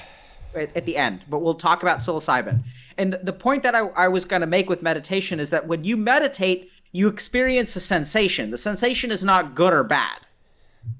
Right? Like, so life is just experiences, and we tend to, I mean, my argument falls short even in my own head. We tend to pick one that experiences as good or bad. I would associate it with good, the meditation experience, because it's calming, and I think it releases endorphins. Maybe it seems like it does. It's something feels like it's tingling in my brain after I meditate. It feels really nice. Yeah. So it's just an association. We're deciding that it's good. It's just a feeling. No, but I think the reason it's good is because we sit with an experience without associations. That's what feels good. Like what feels good is when our mind is not associating or placing value judgments on things. Manka, Right? Yeah. And so when we meditate, we're just sitting with an experience fully. And that's why like mindful eating or like mindful like Instagramming or mindfully like watching the sunset is so great, because like the more that you just do something without like your mind attributing a value judgment to it. So my favorite exercise is that I ask my patients to step in dog shit. So we work our way up to it. Yeah, barefoot. So what we do is, because the thing is, like, if you think about the experience of stepping in dog shit is not bad, right? Like the actual sensation of stepping in dog shit is not bad. It's probably kind of smushy in a nice way and warm. It's just like if you stick your toe in the mud. But stepping in dog shit is bad. Yeah. But the experience is different from the value that we apply to it. So there are like safety concerns too, because if you've got a cut on your foot or something, it could get infected. But my point is that like that we apply a lot of attributes to the experiences that we have. Yeah. And my experience has been that the more you can sit with an experience purely, the less bad it becomes. And that sitting with an experience purely is sort of a relatively like enjoyable, blissful state. But aren't you saying that the experience of sitting with an experience without thinking about whether it's good or bad is a good experience? Yes. That's exactly what I'm saying. And I would argue that when you think about the way that you describe, so for example, I just got a $100 donation, so thank you, Waldemar. And so I think that that's a good thing, but if I were fully tranquil, that would be no different than getting a $1 So one of my chat said you broke my brain. Reckful broke. I think that's what he meant. Right? Yeah. That he broke my brain. So, I mean, if you just think about it, like even, and you can try this, that you can take experiences that you normally, so the example that I use is like, also I take like this very bitter, like Indian herb. So I don't know if you guys have ever heard of neem, but neem is a particular plant and it's like super, super bitter. Uh-huh. And if you just eat a neem leaf, it's an awful experience until you do it fully mindfully. And then if you do it fully mindfully, like it's actually not that bad. It's just super, it's like the most bitter thing you've ever tasted. But bitterness in and of itself is not necessarily bad. Right. Okay. So on psilocybin, you could do everything very mindfully, and you'll just taste something and be like, oh, actually, why is it that I never enjoy this? You'll drink it and you'll think, oh, yeah, exactly. Okay. Exactly. So I think psilocybin creates separation between the mind and the self. Yes. Right? And so that people find to be peaceful and blissful and enlightening. Uh-huh. So like not only do you gain more knowledge, but you gain peace and you gain some degree of enjoyment. Mm-hmm. And so that's also like, I've always thought it's weird that like moksha, which is the word for enlightenment, like gets translated as different things. It gets translated as bliss. It gets translated as liberation or freedom. Nirvana. And it gets translated as enlightenment. What's nirvana? And so one is like, huh? What's nirvana? Nirvana is moksha. Yeah, it's also a nirvana, right? Yeah. Okay. Yeah. And so it's just weird that like one word has like, you know, if you think about it, like freedom and happiness are like two different dimensions of things, right? It's not like the same category. But in this state of mind, if you've done psilocybin, like you kind of know what I mean, that like there's sort of bliss and there's like, you know more things and you feel better. And knowing and feeling can kind of like, there's a state of mind where knowing and feeling can like peace and knowledge sort of come hand in hand, which is not usually how we think about peace and knowledge. I know what you're talking about. Yeah. So as to my personal take on meditation versus psilocybin, so I think that psilocybin has less research to support it. So generally speaking, when people meditate regularly for a long period of time, it does a lot of things to your brain. Yeah. And I think that those things are probably more reliable based on my experience of hearing people talk about psilocybin than yeah, but you need to have the experience too. So I think it's probably very similar. And I agree with you, though. There's thousands of years of people have been meditating for thousands of years, so and passing down the knowledge, right? So I'll give you yeah. So I'll give you a prime example of why I think meditation is probably better than psilocybin. So the state is the same. The state you achieve is the same. Is the same, or arguably people say that in meditation you can get to states higher than psilocybin, although, unclear what that means. But the one thing that you don't get from psilocybin is a practice at concentration and the focus of your mind. So I don't think that psilocybin... I got to stop you there. You do get practice and concentration and focus of your mind, because it has you stepping back and realizing all the time that you aren't being mindful constantly. You're just like, it makes you present. So you get the practice. No, so I think making you present. Okay, go ahead. You're getting the, I need you to try it. I need you to try it. That's why. Yeah. You'll do it. Okay. So we can go to TwitchCon is in Amsterdam, and you could buy it over the counter. I'm not saying I'm going to do psilocybin. I'm saying, saying that we can legally purchase it. It's truffles over the counter in Amsterdam. Okay. We can in a TwitchCon, and I'll hang out with you and we'll talk. It'll be great. We could stream. I don't know if we can stream it. I'll have to ask Twitch if they think it's okay, but that'd be cool. Wait, people are saying this can't be real. Tell me more about why you think that you train your concentration through psilocybin. Okay. So after I take psilocybin, here's my experience. I'll wake up feeling a bit empty every day, a little bit. I'll wake up with low, not too much motivation, all those. I'm trying to really put myself there. I guess I have time to think about it. Okay, and I'll take it, and then after it hits, and I take it every single day, so I'm on it right now, always on it. It's not a big dose. I don't get high. I take a 1 gram, which people get high on like 3.5 usually, and I probably built a tolerance. Once I'm on it, then I'm able to do the tasks that I usually would find impossible to do. I wasn't always able to do them. It also took me changing my mindset. So now I'm able to clean or do laundry or organize my room or plan ahead in ways that were hard for me before. Okay? And just like I told you, my friend Greek took psilocybin and decided to lose 200 pounds, or decided he wanted to lose weight and lost 200 pounds. Or you heard that elsewhere. I didn't even tell you. Yeah. Then I'm able to think, if I do this, if I organize my room, everything will just feel better in the future. I'm not thinking moment to moment. I'm able to zoom out and also, yeah. And I think, I'm able to also think. I'm not quite getting it. The explanation there. I can't do it. No, so it's really hard to explain. Yeah, go ahead. Yeah, fine. So let me try to tell you what I'm hearing and how I'm interpreting that, which could be wrong because I haven't tried psilocybin. So I think what you're talking about is the after effects of something called samadhi.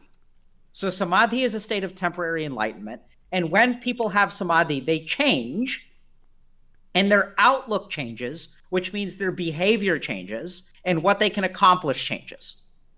It's like a moment of realization that changes the way that you move through the world. So like with my patient who was on Ibogaine, they had an experience where they saw like the addiction within them is like this serpent that was like coiling around inside them and like eating different parts of them. Okay. Yeah. And like they took that serpent out and they shed it, and it wriggled and it fell off of them. And then they like felt like, and then like it changed the way that they interacted with substances in the future from that single moment in time. Yes. Is that what you're describing? Like their behaviors change, and the product of their mind in terms of what it decides to do and doesn't do changes from this singular experience. So much more to it than that. Okay, could be. That singular experience gives hope. The singular experience makes you realize you can be happy, because when you're sad, you think it's impossible. You can't see a reality where you would be happy. I would feel doesn't matter what I do. I've tried traveling, I've tried streaming, I've had a lot of fans, you know, I've had a lot of money. I've tried to live in a nice place, and no matter what I do, it doesn't feel good. I can't feel happiness. And I've had a girlfriend who I really felt close to and loved, and we were traveling together in Japan, which is my favorite place to be, and I still wasn't happy. And now if I take psilocybin, all those same experiences become meaningful, and I feel like I'm a whole human being. I feel like there was something missing in my brain, and it connects it, and it makes it work, and it makes me feel these feelings that other people must be experiencing. Okay. So that's very useful to hear. I think that that's a broader conversation. So that concerns me because in order to engage in life, it sounds like you need psilocybin. So that just bothers me. Right? So my hope is that there is a way for you to engage in life without psilocybin, to have those fulfilling experiences. Right. That would be great. That's a value judgment that I place. That would be great. Let me just go. But I don't mind. Some people are like, oh, I don't want to feel reliant on any substance or something. Yeah. But I mean, I'm also reliant on eating food every day. I will die if I don't do that. So eating one extra food every day, a mushroom, I don't feel too bad about it. So I don't want to go down that road right now. What I want to focus on is what I was saying about training your concentration. So this is something that I'm not sure that someone's making fun of my logic. That logic doesn't work. How come? Actually, why doesn't that logic? Forget about the logic, please. Everyone's calling me a drug addict. No. Drugs equal. Can we address that though? That they're all calling me a drug addict. I feel like it should be addressed. I mean, we can. You really don't want to do it. I don't. I think that's going to take. I think it's going to take more time and energy than I have the inclination for right now. Okay. Do you think I'm a drug addict? What does that mean? What do you mean by the word addict? That I'm doing something over and over that will have a negative effect on me long term?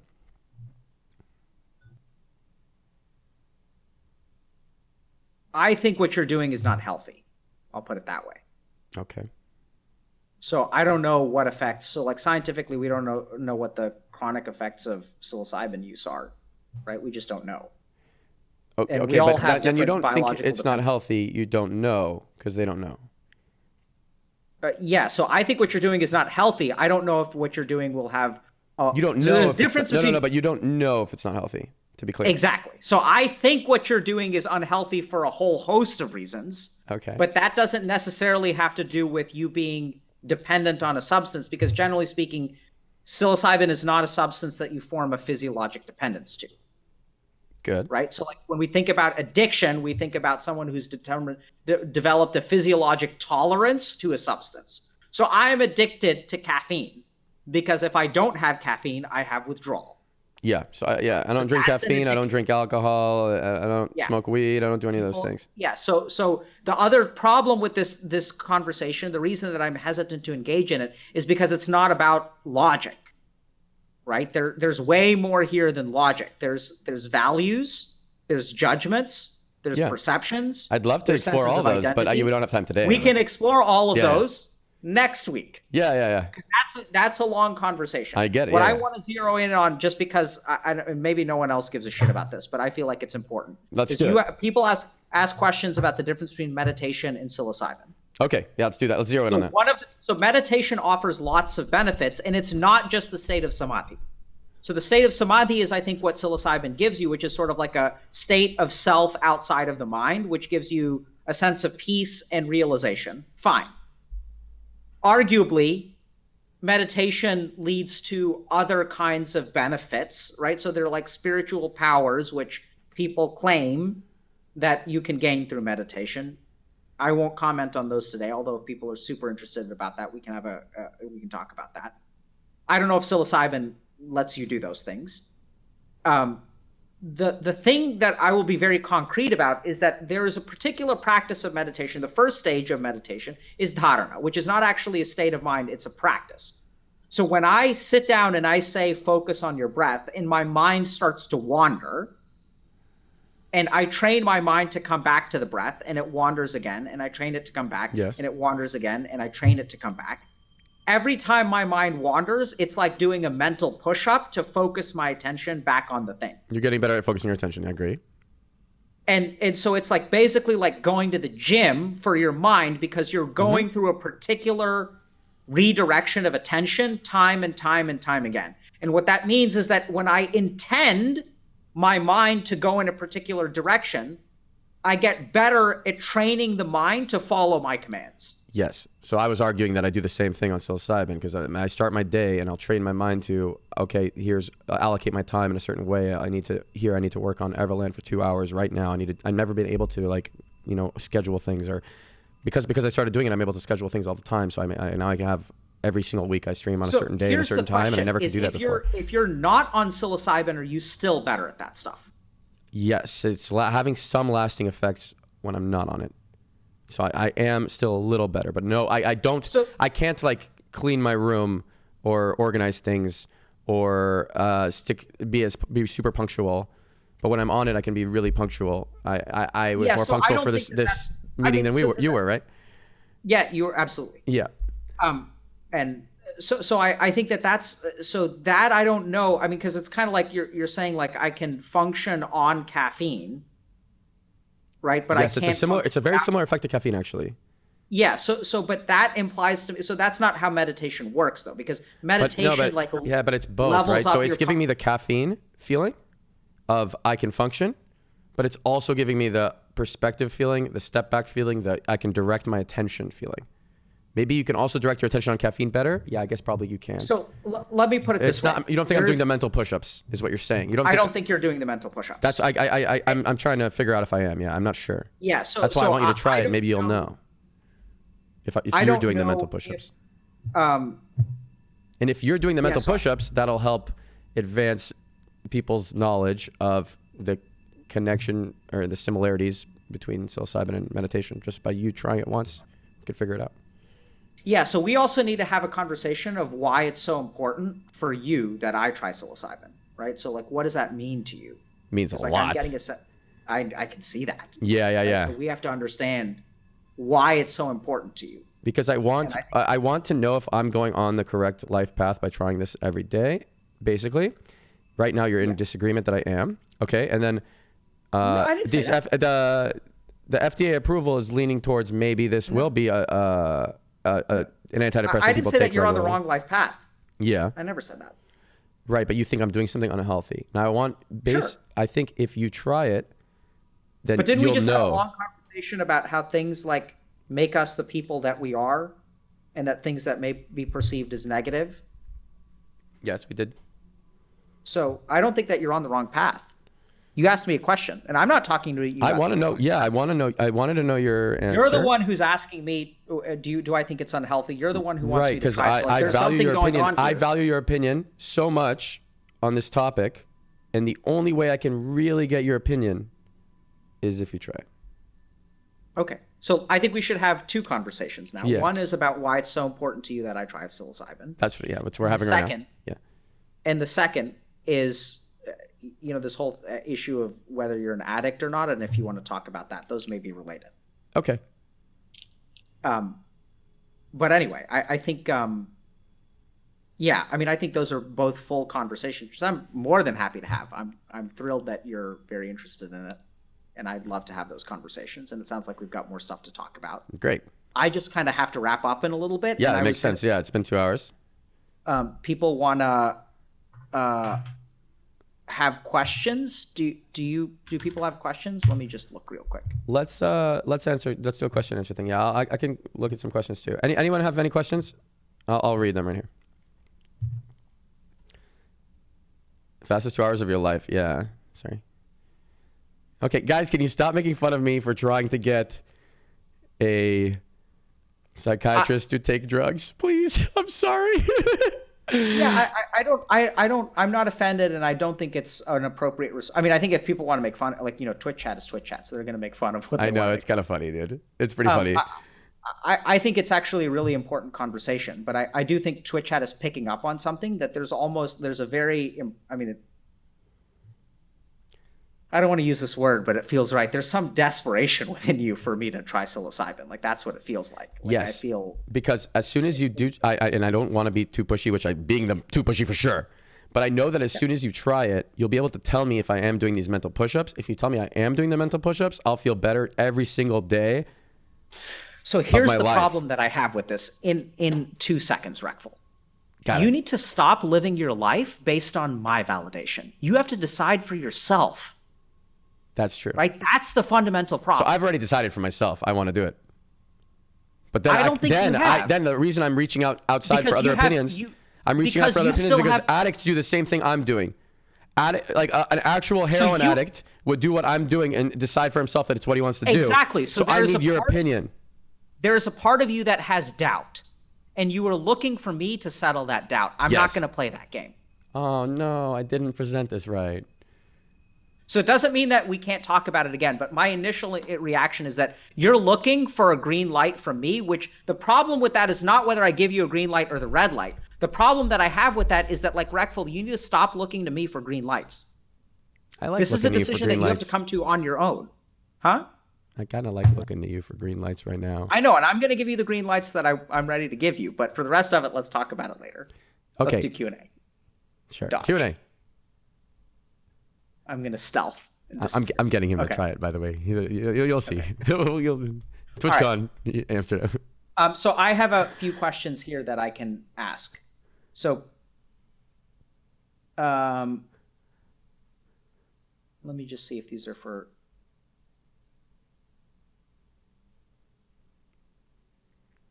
Everyone thinks I'm crazy. Okay. Don't worry about it, Reckful. Seriously, I think you. So I think Twitch Chat is on to something, and we're going to explore that in our next interview. Week. Yeah, I think we should talk about it, but it's Can we do Sundays from now on? Yeah, we can. Let me try. If you can't do Sundays, yeah. If you can't do Sundays, I'll do Fridays. It's fine. No, I think I should be able to do Sunday. Okay. It's just gonna have to be not this time, right? Oh wait, do you guys like Fridays? Chat, you guys really like Fridays? I guess that's a good Q&A. What day do you guys like the best for this? Oh, they love Fridays. Okay, we'll do Fridays if he's okay with Fridays then. Would Friday later in the day work better for you? No, this was great timing. Okay. So somewhat we kind of talked about this a little bit. How are you not crying after Reckful read that? So people are wondering if because they were noticing I was smiling and I was sadistic and stuff like that. So Reckful, I'll kind of ask again. I know we kind of talked about it, but what do you like? How does it feel to you when I smile? When we're talking, like, how does that feel to you? Well, the way I answered it last time was I thought that when you're smiling, it means that something clicked in your brain that you realize you're gonna be able to help me. But you said that when you were smiling, you feel hope for me. Yeah. I like that you feel hope for me. Do you feel less hope for me now that I'm a drug addict? No. Okay, good. I think it's all part of so Reckful, it's all part of your road, man. Yeah. It's all part of your path, right? Okay. So, I mean, I do my best not to judge, and like this whole like addict or not, yeah. So I think sometimes I do like click, right? So sometimes it's kind of an intellectual, like it's like right before it's like I got him. Yeah. It's right before that. And so sometimes it is that sort of like intellectual things clicking into place, but a lot of times it's just hope. And it's kind of bizarre because like I used to get bothered by it when like people would come into my office and they'd like start crying and stuff. Yeah. And I'd be sitting there grinning like an idiot. And then I'd ask them, how does it feel to you that I'm grinning like an idiot while you're crying? And they're like, it actually feels really good. Okay. Yeah, I could see it could be interpreted the wrong way, but I think most people who get to know you would not interpret it the wrong way. I have a question for you. That's something you can ask your viewer base on your own time as well. So I was going to surprise you, but I think it's actually better if you end up telling me and talking about it. I'm going to put you in Everland. So you're going to be in the game. Cool. And you could have your own building, or you could be meditating on a mountain, whatever you prefer. And if you have a building, what would it be? What would you want it to be? And you could talk to your chat about it, and they could help you decide on another time. Okay, so I feel like I already have an answer for you. Okay, what is it?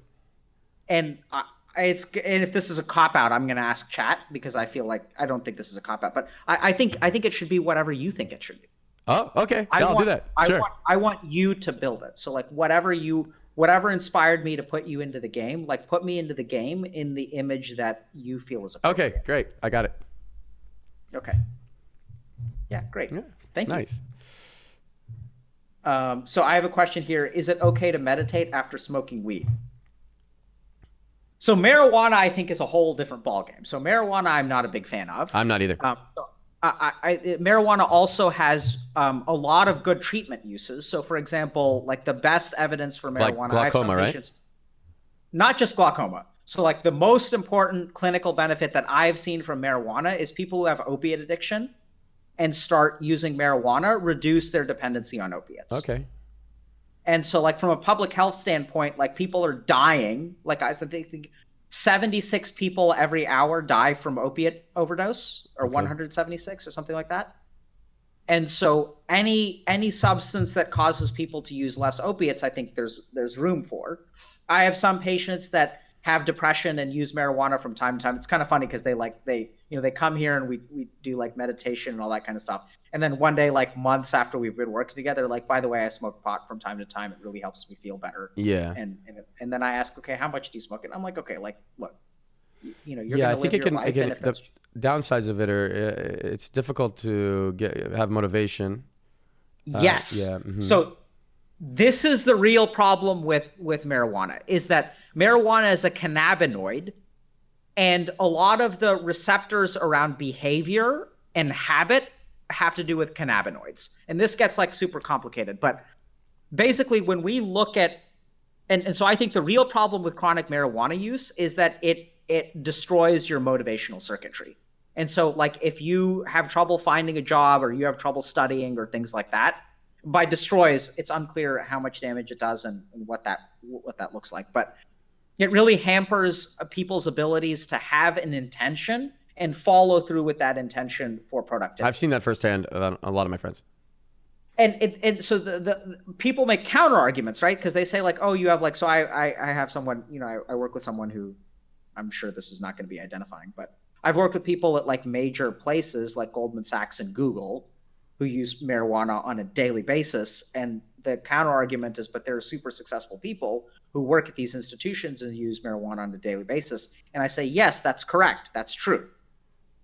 At the same time, I think as a clinician, and you have to, as a clinician, you play the odds. Yeah. Right. So the question is, if I take 100 people and I give them marijuana, and I take 100 people and I don't give them marijuana, what are the likelihoods that they'll end up in certain places? I would bet anything that there'd be more of them would be less motivated.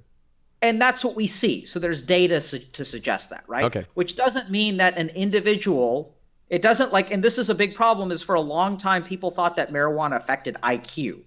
It like kills brain cells or whatever.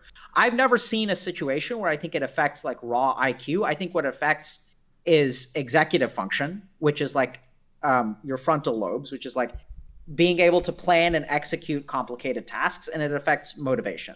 It engenders sort of habitual circuitry in your brain. So when and I know I said this was complicated, but I'm going to go into it because I can't help myself.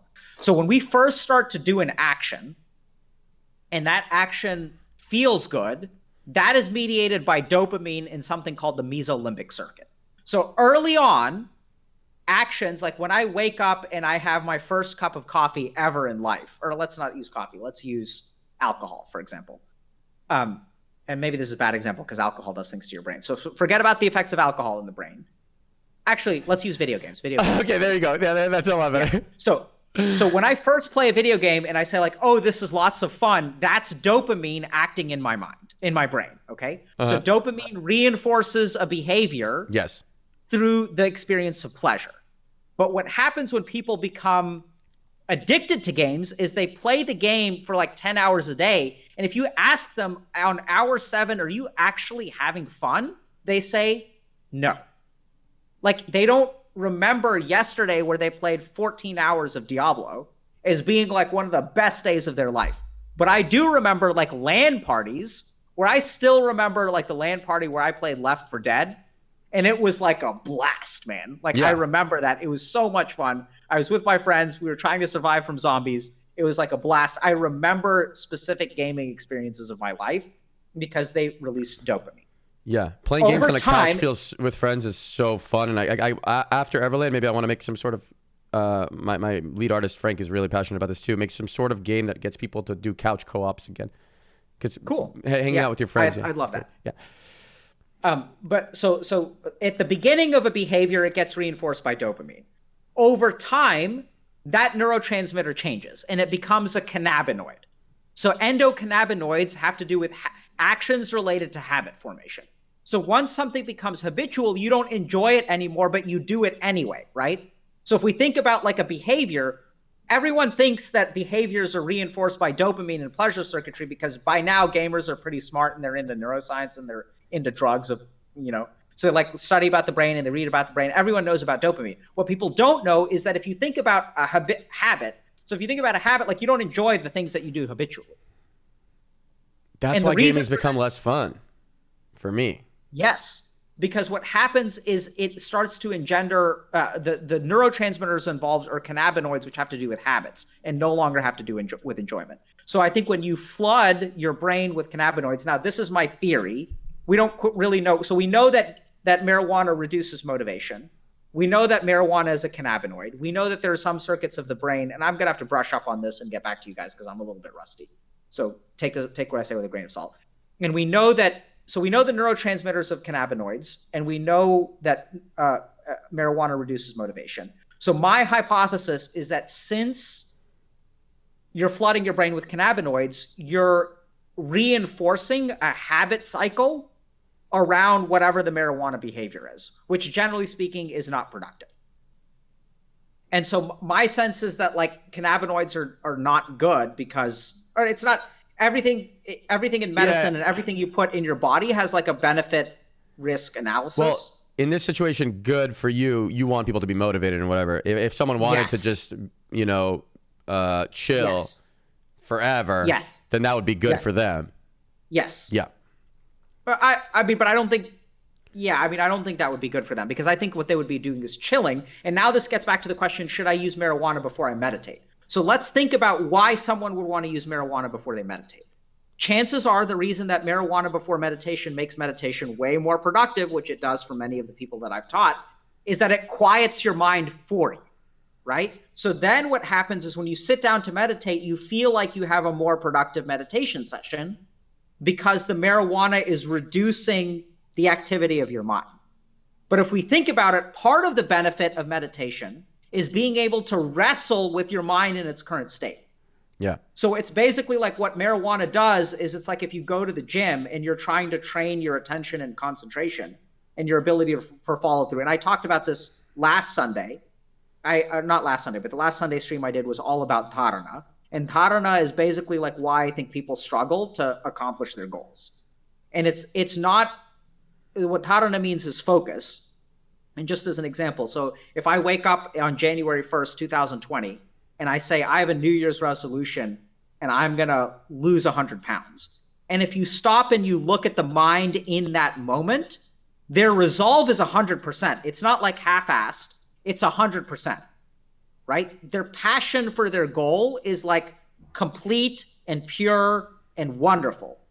What they're lacking is concentration of the mind. It's focus. Because the next day, then the mind is 100% towards working out. And the next day, you're no longer pointing in that direction. You're pointing in this direction. Mm-hmm. So I think what people think of as a lack of willpower is not actually willpower. It's not the ability to overcome. Willpower is the ability to like overcome your internal impulses. I think it's actually a lack of focus. So a human, the average person does not get to choose what direction their mind points. So you got to think about your mind as a flashlight. And so you could train the ability to focus it with meditation. Yes. So on January 1st, my flashlight is pointing towards weight loss. And on January 2nd, I move my flashlight to pictures of cats on YouTube.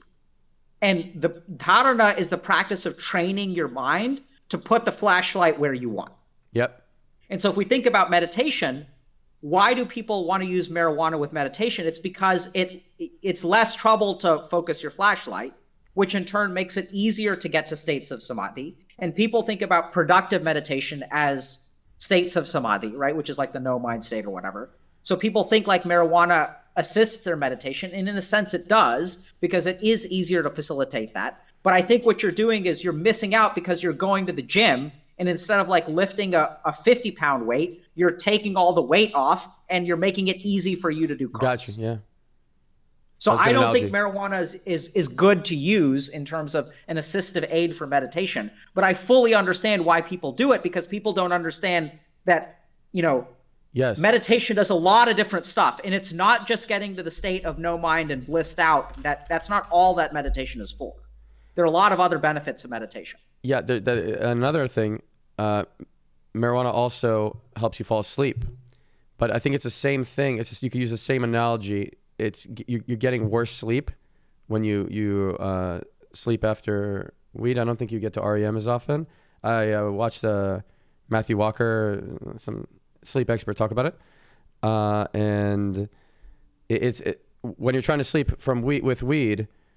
God, I feel like it's very difficult for me to talk about. When you're trying to sleep with weed, it's also like you're taking all the weights off of the gym and just falling asleep. Yeah. But yeah, you're not getting good sleep. I feel like my mind's a little exhausted. Yeah, mine is too. So I'm going to do 2 or 3 more questions. Yeah. I have before anyone forgets, you guys should follow him. So he's at Healthy Gamer GG. It's here. I actually think you should rebrand this a little and have like a picture of yourself somewhere, at least. Yeah. And maybe your name. Yeah, I'll talk about it with you. But I think maybe your name, because you already have Healthy Gamer GG once and now it's twice. I think maybe your name would be better, like Dr. Kanojia, right? Okay. How do you pronounce your last name? Kanojia. Kanojia. Yeah. Okay.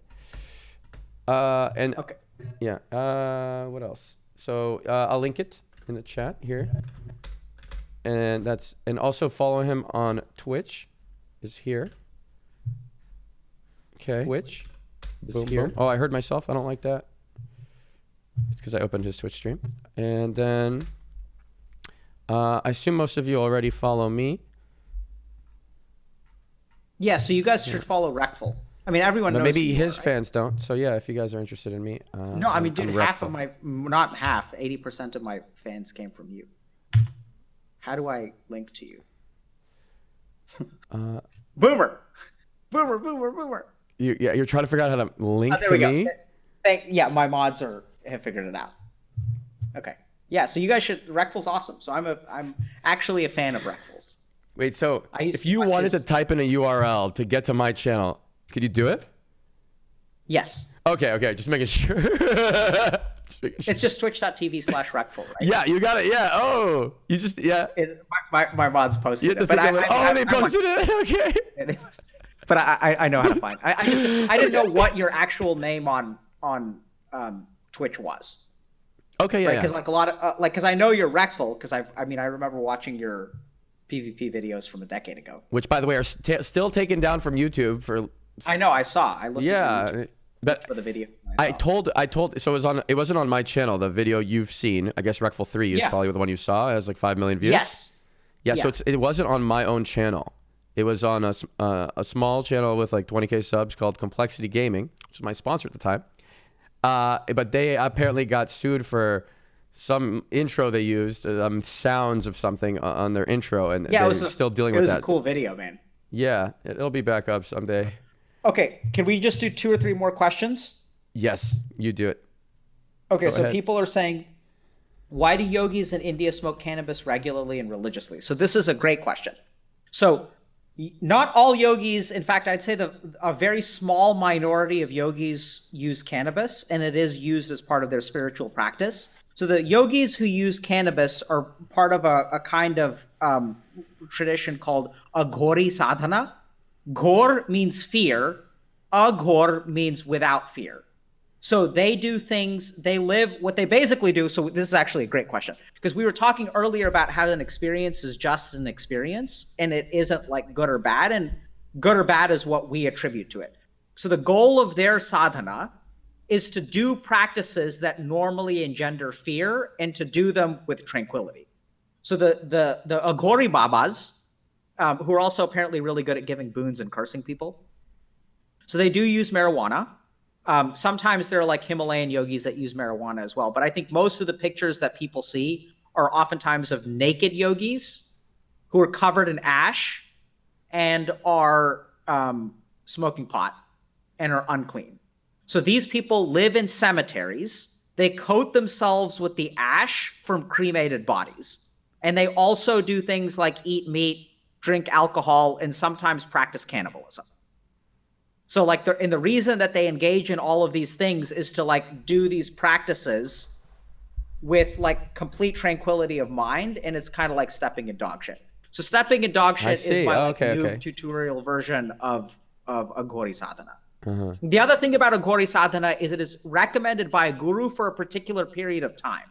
So you're not an Aghori, you don't become an Aghori sadhana, and I could be wrong about this, just based on my supposed to do it for a small amount of time. Yeah, not a small amount of time, usually a decade. So they're like lifelong monks. So they like they'll spend 20 or 30 years doing like regular practice, right? At the age of 40, they go and they live in a cemetery for about a decade and smoke a bunch of pot, and then they come back and then they give up pot again. Oh, okay. Yeah. Just NBD 10 years of eating people. So I don't think that, generally speaking, yogis use charas, which is marijuana, regularly. So if I wanted to watch you step in dog shit, you'd say yes. Sure. Okay. That I'll do. Right.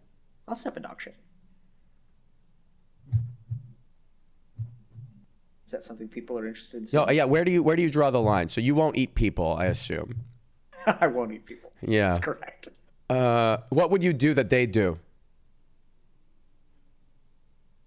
I mean, I drink alcohol and I eat meat. Okay. But I don't do it as part of my sadhana. I just do it because I enjoy it from time to time. Gotcha. Yeah. So I'm not interested in doing a Aghori sadhana. That's not my path. I decided I would do Aghori sadhana. Yeah. If something ever happened to my wife and kids and like all of my material attachments were gone, I'll become a monk again. Okay. And then Aghori sadhana may be a part of that, but we'll see. But yeah. Can I do one more question, Reckful? This one's kind of no, of about course. you. I'm enjoying just listening.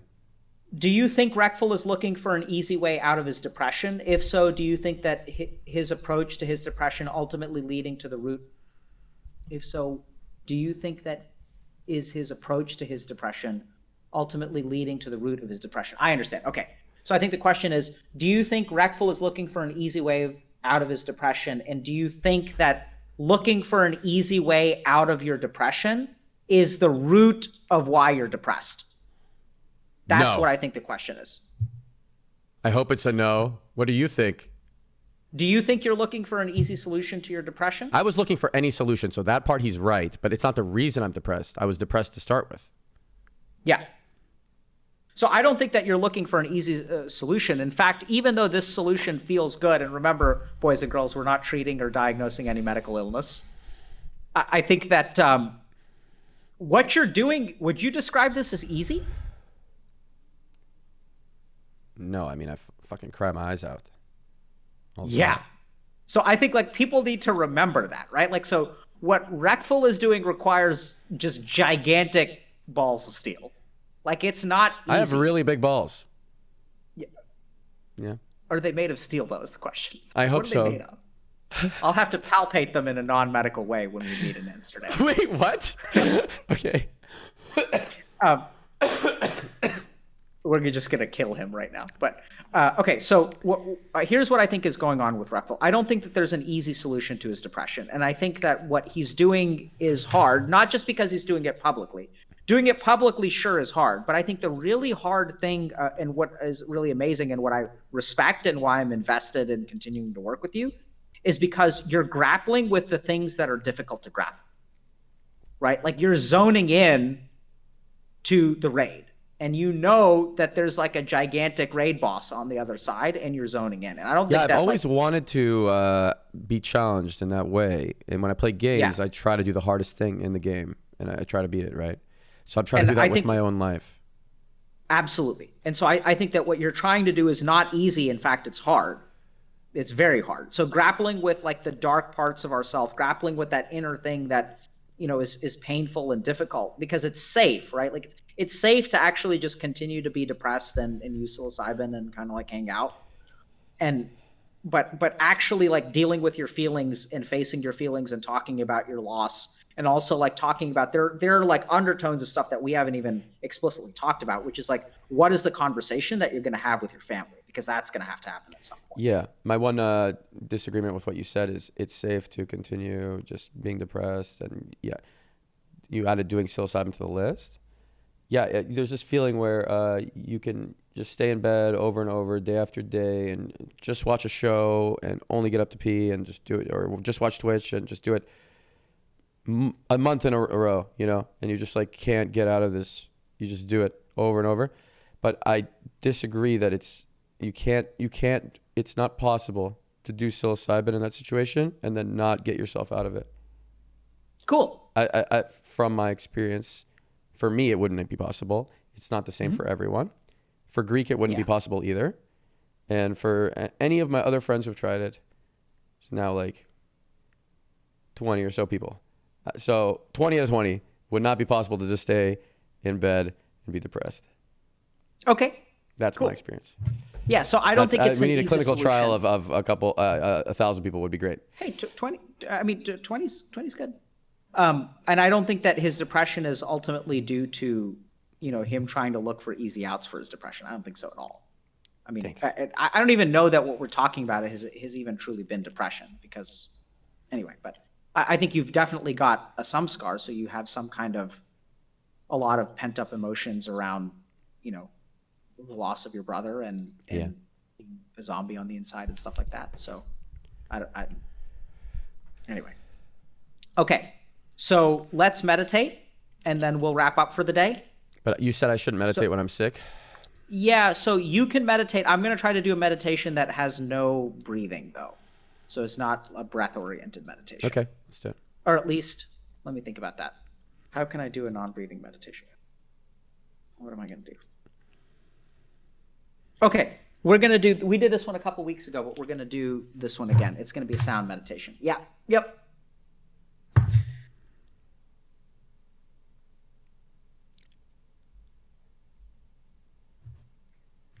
Oh, third eye. Let's do third eye meditation. Great. That one's even better. We're going to charge our laser beams. Okay. So I want you guys, let's do third eye meditation. Okay. So I want everyone to sit up straight. So all right, here we go. Hey, chat, we're doing it. You guys do it too. Sit up straight. So I want you to just take so I'm going to ask people to close their eyes, and then I'm going to ask them to open them after a few breaths. And then I'm going to ask you guys to watch what I do. Actually, let me think about how am I going to do this. Okay, I'm going to teach you guys the third eye thing first, but don't do it now. I'll tell you guys when to do it. So I want you to take can I get banned for using my middle finger on Twitch? No, not if I do this, right? You got some supportive finger there that it's giving a different meaning, yeah. I'll do this, okay. So normally, I mean, you guys at home don't have to use these two fingers because the middle one is the operative one. So the main thing is that the middle one is out. My middle finger needs to be out. Okay. Yeah, so there's a spot that's like just right above your eyebrows and in the middle of your forehead. And I want you to just hover. Don't touch. No touching. Hover your finger just like a centimeter away from your forehead. So just that spot, but don't touch. Yeah.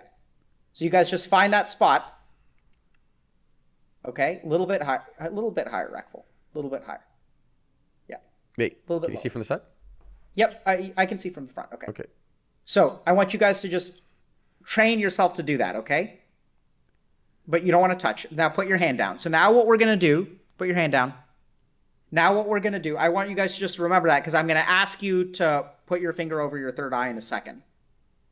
We're going to do some deep, relaxing breathing first, and then we're going to do the third eye thing. And then, so what I mean by that is so put your finger over your third eye. So I'll ask you to do that. And then we're going to stop the practice. So I'm going to ring the bell to signal the start of the practice and ring the bell to signal the end of the practice. And at the end of the practice, you should open your eyes, okay? We're closing our eyes right now when the bell rings? Yeah, close your eyes. Okay. Now what I want you to do is take a deep breath in and out.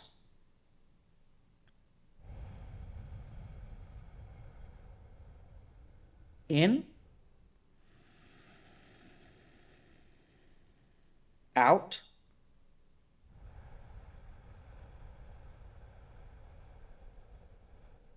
In. Out.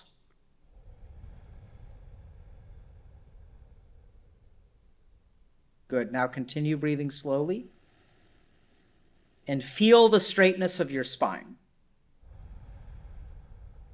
And with each breath in, feel your body expand, your shoulders expand, your chest expand. And with each exhalation, let your body relax. So I want you to envision your spine like a pole, and your body is like clothing that's hanging on the pole. And with each relaxation, with each exhalation, let your body sort of hang off of the pole. But the pole should remain straight. The pole analogy is not working for me.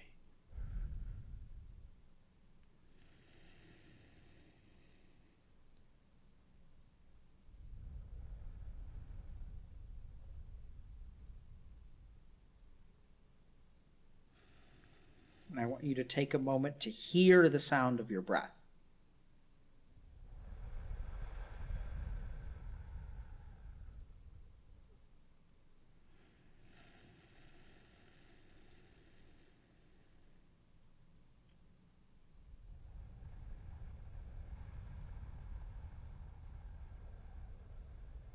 And now place your finger on your third eye. Remember not to touch.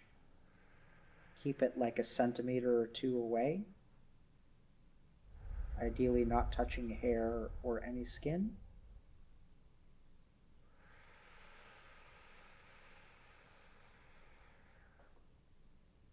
And focus on the sensation of your forehead.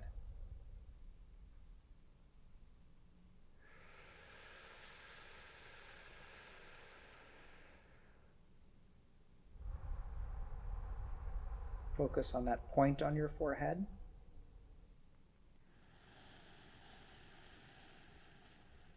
Try your best not to think about what you're doing or what's happening, and just focus on the sensation. Keep your arm there. We'll practice for a bit. About 2 minutes.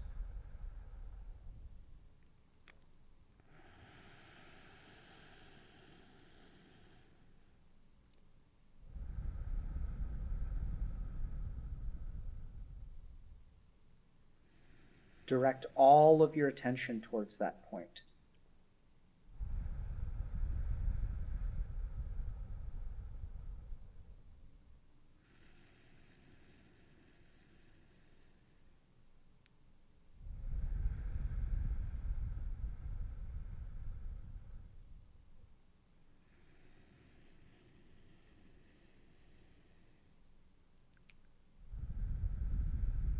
And now let your hand come down and relax. And continue to focus your attention on your third eye. Direct your concentration into it.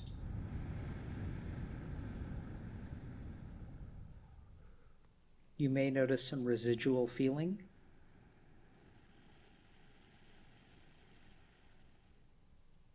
Just feel what it is.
I'm calm.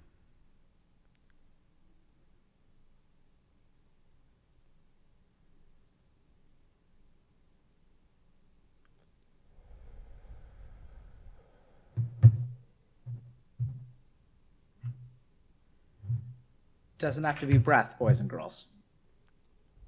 Not have to be breath. What's that like for everyone?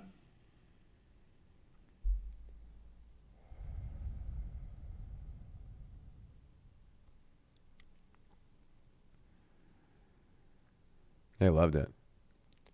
Surprising. Yeah, what? Surprising. Let's see what they said. Relaxing. What's awesome. surprising about it? Wow. I'm reading what they're saying. I don't know what was surprising for him. Yeah. Relaxing. So let's ask fucking people, awesome. Yeah. What was surprising for you guys? The feeling generated was surprising. Absolutely perfect for a Friday after work.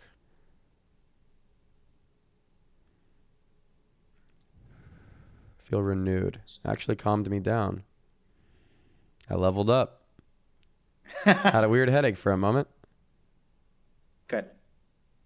So not all techniques work for all people. Some people in my chat. So one person described it when I did this when the stream was relatively small and I could actually read the messages. One person described it as charging a laser beam. Does that make sense to anyone? So people are just saying weirdest feeling I've ever had. Some people are saying yes, some people are saying no, some people are saying kinda. And so some people experience something like a tingling sensation, which is fine. And if you don't feel any of those things, that's fine too. Don't worry about it. There are 112 different techniques of meditation, one of which each supposedly is going to be like natural and give people sort of an easy access to samadhi, which is a spiritual experience. And so if this is not the one that works for you, that's okay. It doesn't mean that you're doing anything wrong. It's just different things work for different people. And so if you did experience a sensation, I would say that this is a good technique to practice. So do it at home, do it for a few minutes at a time. You okay, Reckful? Yeah. Okay. So who should I raid? Reckful, are you streaming? Or are you? I'm gonna go at the same time as you. Okay. Do you know who I should raid? Let's figure out someone to raid together. Okay, let's see.